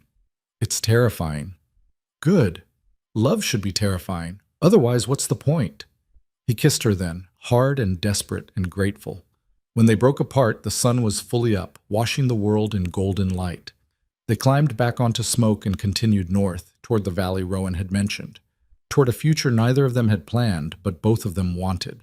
Behind them, the pass slowly released its grip, and ahead, something new was beginning. The valley was everything Rowan remembered, and nothing like it at all. He'd been here once before, years ago, passing through on his way to somewhere else. Back then it had just been land, water and timber and emptiness. Now, riding in with Eliza beside him, it looked like possibility. The creek ran clear and cold through the center, flanked by cottonwoods that were losing their leaves to autumn. The meadow grass was still green despite the season, fed by snowmelt from the peaks above. To the north, a stand of pine thick enough to provide lumber for years. To the south, gentle slopes that would catch the winter sun. This is it? Eliza asked. Yeah. She was quiet for a moment, studying the landscape. It's beautiful. It's remote. Good. I'm tired of people. Rowan almost smiled. 2 months ago, she'd been a town girl facing an auction block. Now she was choosing isolation with the same determination she'd brought to everything else. They made camp that first night near the creek, sleeping under the stars because they had no shelter yet. The temperature dropped hard after sunset, and Rowan woke twice to add wood to the fire. The second time, he found Eliza already awake, staring into the flames. Can't sleep? He asked. Too much quiet. It's strange after everything. He understood. The violence of the past weeks had left a kind of ringing silence in its wake. Your body kept expecting the next crisis, the next gunshot. It'll get easier, he said. Will it? Or do we just get used to it? Both, probably. She pulled the blanket tighter around her shoulders. Tell me about the cabin you're going to build. What do you want to know? Everything. Where it'll sit, how big, what it'll look like. I want to see it before it exists. So Rowan told her. He described where he'd place it, on the eastern slope to catch morning sun, protected from the worst weather by the ridge behind. He talked about the size, the layout, the stone fireplace he'd build from river rocks, the loft for storage, the root cellar, the lean-to for smoke, and whatever other animals they might acquire. As he talked, Eliza's eyes brightened. She started adding her own ideas, a proper kitchen, windows that actually opened, a porch where they could sit in the evenings. "You're talking about a house," Rowan said. "What's the difference?" "A cabin's just shelter. A house is more." "Then let's build a house." She looked at him in the firelight. "Unless you're planning to leave me in a cabin while you sleep outside?" "No, I'm done sleeping outside." "Good, because I'm a terrible shot, and if a bear shows up, you're my only defense. You shot Cole Brennan." "That was different. He wasn't moving, and I was terrified." She paused. "Do you think about that? About the people we killed?" "Every day." "Does it get easier?" "No, but you learn to carry it." Eliza nodded slowly. "My father used to say that conscience was the price of being human, that the people who didn't feel guilt were the dangerous ones." He was right. "Yeah." She looked back at the fire. "I think he'd like you. If he'd met you before everything went bad, I think you two would have gotten along." "Maybe." "He was stubborn like you, believed in doing the right thing even when it cost him." Her voice caught slightly. "That's what got him killed in the end." Rowan moved closer, putting his arm around her. She leaned into him, and they sat that way until the fire burned down to embers and sleep finally claimed them both. The next morning, they started building. Rowan had done this before, constructed shelter from nothing, using only what the land provided. But it was different with Eliza helping. She couldn't fell trees or lift the heavy logs, but she could strip bark, measure distances, point out problems he'd missed. They worked through October and into November, racing the weather. The first snow came early, a light dusting that melted by noon but served as warning. Winter was coming, and they needed walls and a roof before it arrived in force. Some days were harder than others. Rowan's hands would bleed from the rough work, or they'd discover the logs they'd cut were too green and would warp. Eliza struggled with the physical demands, her town's soft hands developing calluses and blisters. They fought sometimes. Small arguments that flared hot and burned out quick, about where to place a window, how to divide the interior space, whether they needed a second door. But they always worked it out, usually by Eliza pointing out that Rowan was being stubborn and Rowan admitting she was right. "You're surprisingly reasonable for someone who lived alone for 10 years, she said one afternoon. "You're surprisingly bossy for someone who's never built anything." "I have excellent ideas." "You have loud ideas." "Same thing." They were laughing when the rider appeared. Rowan saw him first, a lone horseman coming up the valley trail, moving at an easy pace. He grabbed his rifle on instinct, then recognized the horse. Sheriff Hayes. The old lawman looked even more tired than usual as he dismounted. "You two are hard to find." "That's the idea," Rowan said. "What brings you out here?" "News. Thought you'd want to hear it in person." Hayes accepted the water Eliza offered. Frank Mercer's estate is being liquidated. Everything he owned, the bank, the properties, the fraudulent deeds, it's all being seized by the territorial government. "Good," Eliza said. "Gets better. The families he stole from are being compensated. The court's using Mercer's assets to restore the properties to their rightful owners." Hayes looked at her. "That includes your father's office and house. They're yours again, free and clear." Eliza went very still. "What?" "The judge ruled that since Mercer's debt against your father was based on fraud and extortion, it's null. Everything Thomas Hart owned reverts to his heir." Hayes pulled out a folded document. "That's you." She took the paper with shaking hands. I can't. "You don't have to decide anything now," Hayes said gently. "The properties are being held in trust until you're ready to claim them. Could be tomorrow, could be next year. No rush." After Hayes left, Eliza sat on a half-finished log wall, staring at the document. "You all right?" Rowan asked.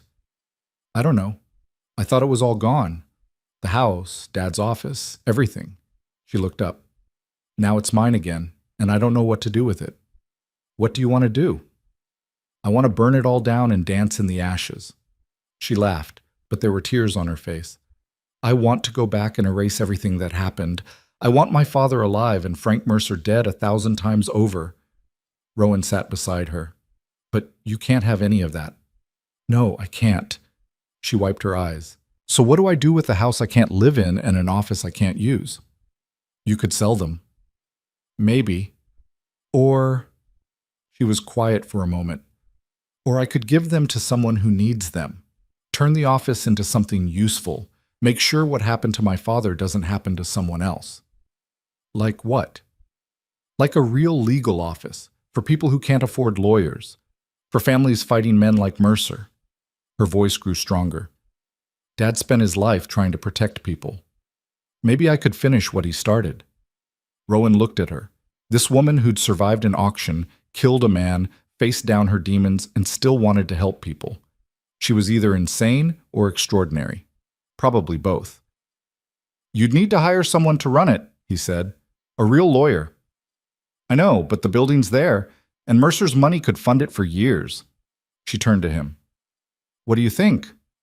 I think your father would be proud. Yeah? Yeah.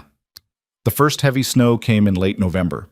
They'd finished the walls and roof just in time, though the interior was still rough. Bare floors, no furniture beyond what they'd cobbled together from scrap wood. But it was solid and warm, and it was theirs. They spent the first night in the new house wrapped in blankets near the fireplace, listening to the wind howl outside. I was thinking, Eliza said. Dangerous. We should get married. Actually, married, I mean. Not just territorial law in an auction. Something real.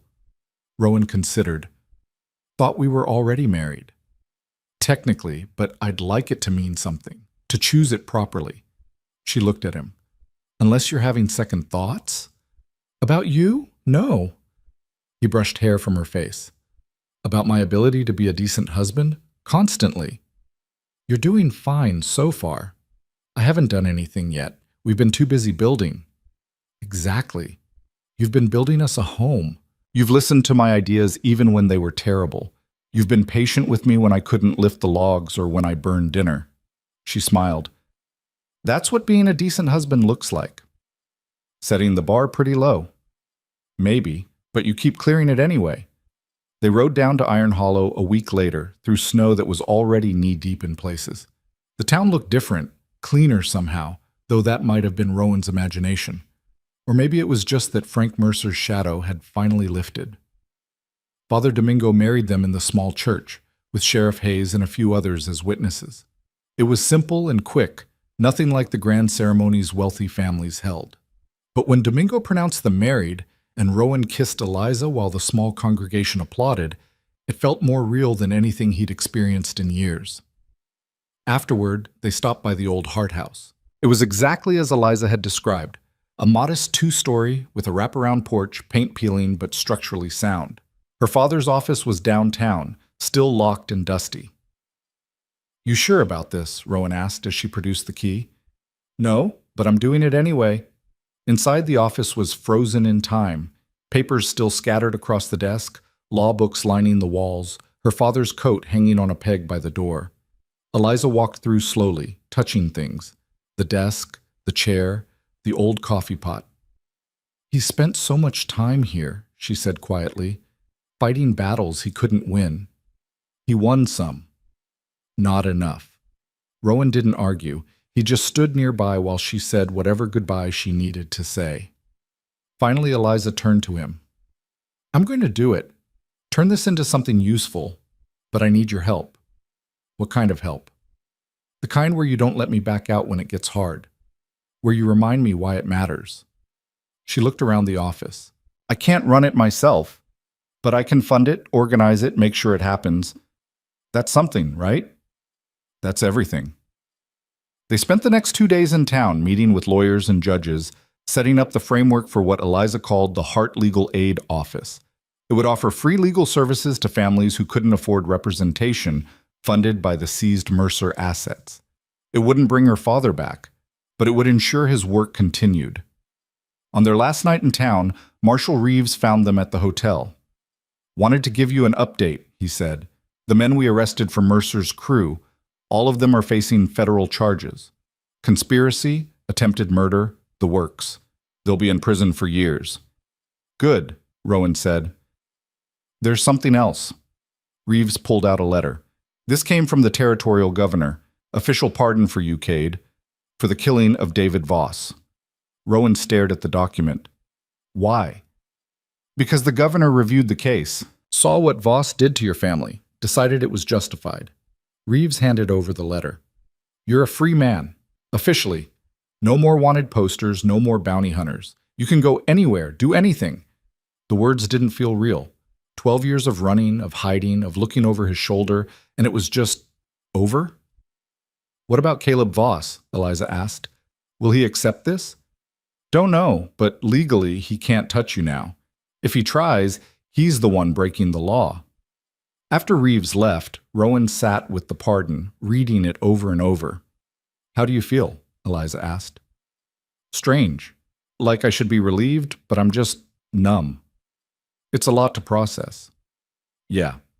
He set down the paper. "For 12 years, I've been defined by what I did, by being a fugitive, and now that's gone, and I don't know who I am without it." Eliza took his hand. "You're Rowan Cade. You're my husband. You're a builder, a survivor, a man who saved me when he didn't have to." She smiled. "That's who you are. The rest is just history." They returned to the valley as winter settled in hard. The snow piled high, and for weeks at a time they were completely cut off from the outside world. But the house held, warm and tight, and they had supplies enough to last until spring. Those months were the hardest and the best of Rowan's life. Hard because cabin fever was real, and living in close quarters with another person after years of solitude took adjustment. They learned each other's rhythms, each other's moods, learned when to give space and when to push, learned to fight fair and forgive faster. Best because for the first time since his parents died, Rowan wasn't alone. He had Eliza, stubborn, fierce, imperfect Eliza, and she had him. They were building something together, not just the house, but a life, a future. On the coldest nights, they'd lie in bed and talk about what came next. Maybe horses in the spring, a garden, eventually a trip back east to see places neither of them had been. Maybe children someday, though that scared them both. "I don't know how to be a mother," Eliza admitted one night. "I don't know how to be a father. So we'll be terrible at it together. Probably. But we'll try anyway." "Yeah, we will." Spring came late that year, but when it finally arrived, the valley exploded into life. The meadow turned green, wildflowers blooming in riots of color. The creek ran high with snowmelt, and deer appeared in groups, grazing in the early mornings. Rowan and Eliza planted a garden, probably too late in the season, but they tried anyway. They built a proper lean-to for the horses. They'd acquired a mare over the winter from a trader passing through. They expanded the house slightly, adding a small room that might someday be a nursery. The work was constant and exhausting and satisfying in ways Rowan had forgotten existed. One afternoon in May, they were sitting on the porch they'd finally finished when Eliza spoke. "I'm pregnant." Rowan's hands stilled on the wood he'd been sanding. "What?" "I'm pregnant. About 3 months, I think." She was watching him carefully. "I wanted to be sure before I said anything." 1,000 thoughts crashed through his mind at once. Fear, joy, terror, wonder. "Are you—" He couldn't finish the question. "Scared?" "Yes." "Excited?" "Also yes." She moved to sit beside him. "I know we said maybe someday, but life doesn't wait for maybe." Rowan pulled her close, his mind reeling. A child. Their child. The thought was enormous, impossible. "We can do this," Eliza said quietly. "Right?" "I don't know. Maybe. Probably." He laughed, slightly hysterical. "We've survived everything else." "Exactly. Marriage auction, gunfights, Frank Mercer. How hard can one baby be?" "Very hard, probably." "Well, at least we're consistent." They told no one at first, keeping it between themselves like a secret. But as summer progressed and Eliza began to show, They made another trip to Iron Hollow. The town had changed visibly. New families moving in, businesses opening, a sense of possibility that hadn't existed under Mercer's shadow. The Hart Legal Aid office was operating, run by a young lawyer named Sarah Chen, who'd lost her family's farm to Mercer's schemes. She was smart, aggressive, and dedicated. Eliza met with her for hours, discussing cases and strategy. "She's good," Eliza told Rowan afterward. "Really good. Dad would have liked her." Sheriff Hayes threw them a dinner at the boarding house. Nothing fancy, but genuine. People came who Rowan had never expected to see again. Families he'd known before the land war, people who'd written him off as a killer. They congratulated him on the pardon, on his marriage, on the coming child. Some of them seemed sincere.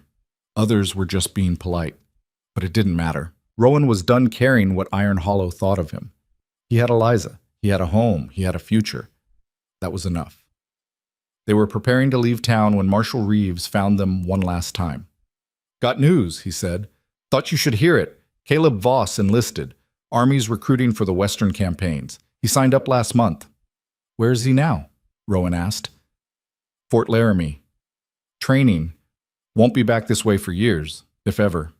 Reeves studied Rowan's face. "Thought that might give you peace." "Yeah, it does." After the marshal left, Eliza squeezed Rowan's hand. "He made a choice. To leave. To move forward, same as us." She smiled. "Everyone gets to choose how their story ends. He chose his. We chose ours." The pregnancy progressed through summer into fall. Eliza grew larger, slower, increasingly uncomfortable. She complained constantly about her swollen feet, her aching back, the way she couldn't see her own feet anymore. Rowan loved every moment of it. He became obsessive about preparing. He stocked extra supplies, brought in a midwife from a neighboring valley to check on Eliza, built a cradle from pine and lined it with furs. He read every book on childbirth he could find, which wasn't many, and worried constantly about everything that could go wrong. "You're going to drive yourself insane," Eliza said one evening. "Probably. And me along with you." "Sorry." "Don't be sorry. Just breathe. We've survived everything else. We'll survive this too." The baby came on a cold October morning, almost exactly a year after they'd first met. Rowan had assisted with animal births before, but nothing prepared him for the reality of watching Eliza in labor. The pain, the blood, the terrifying moments when he thought he might lose them both. But the midwife was competent, and Eliza was strong, stronger than anyone he'd ever known. She pushed and swore and cried and pushed some more. And then, as dawn broke over the mountains, their daughter entered the world screaming. The midwife cleaned her up and placed her in Eliza's arms. She was tiny, red-faced, perfect.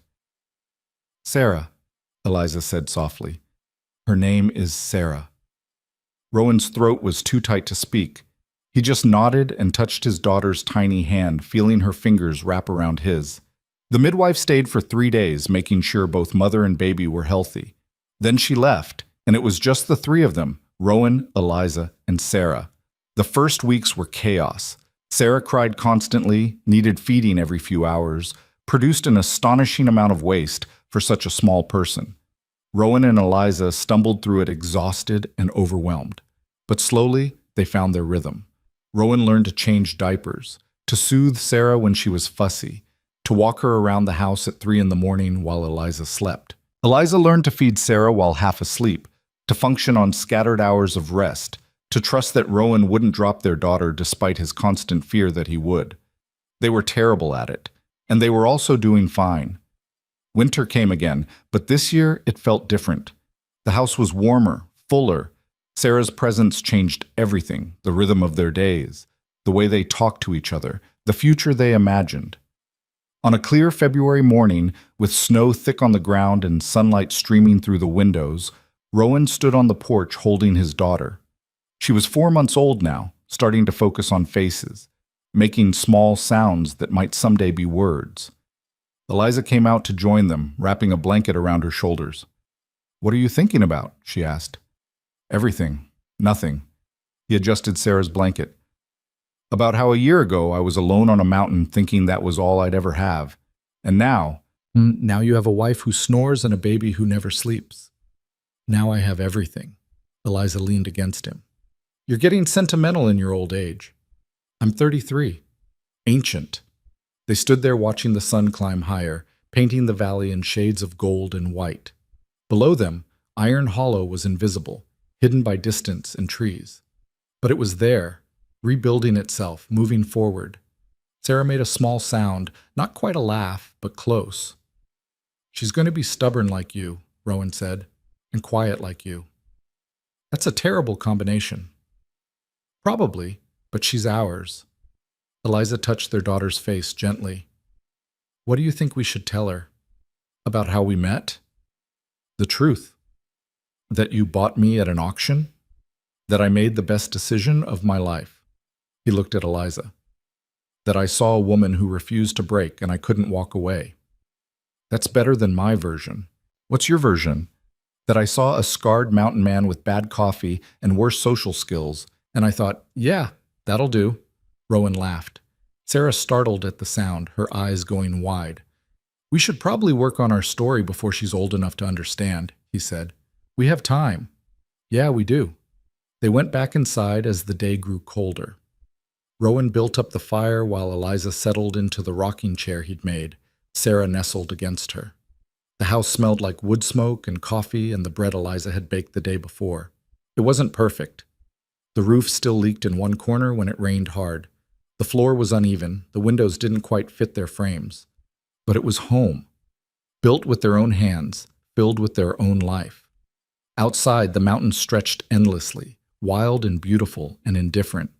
But inside there was warmth and safety and love that had been fought for and earned. Rowan looked at his wife and daughter, at the life they'd built from desperation and violence and impossible choices.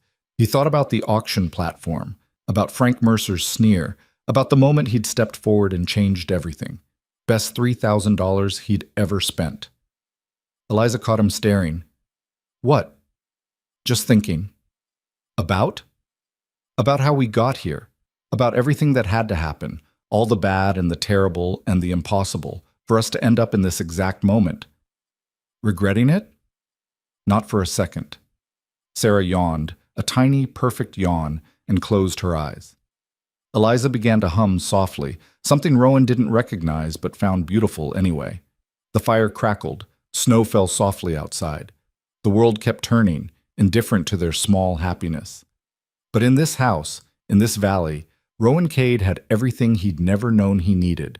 A wife who challenged him daily, a daughter who terrified him with her fragility and filled him with purpose. A life built not from running or hiding, but from choosing to stand and fight. The past was finally behind them.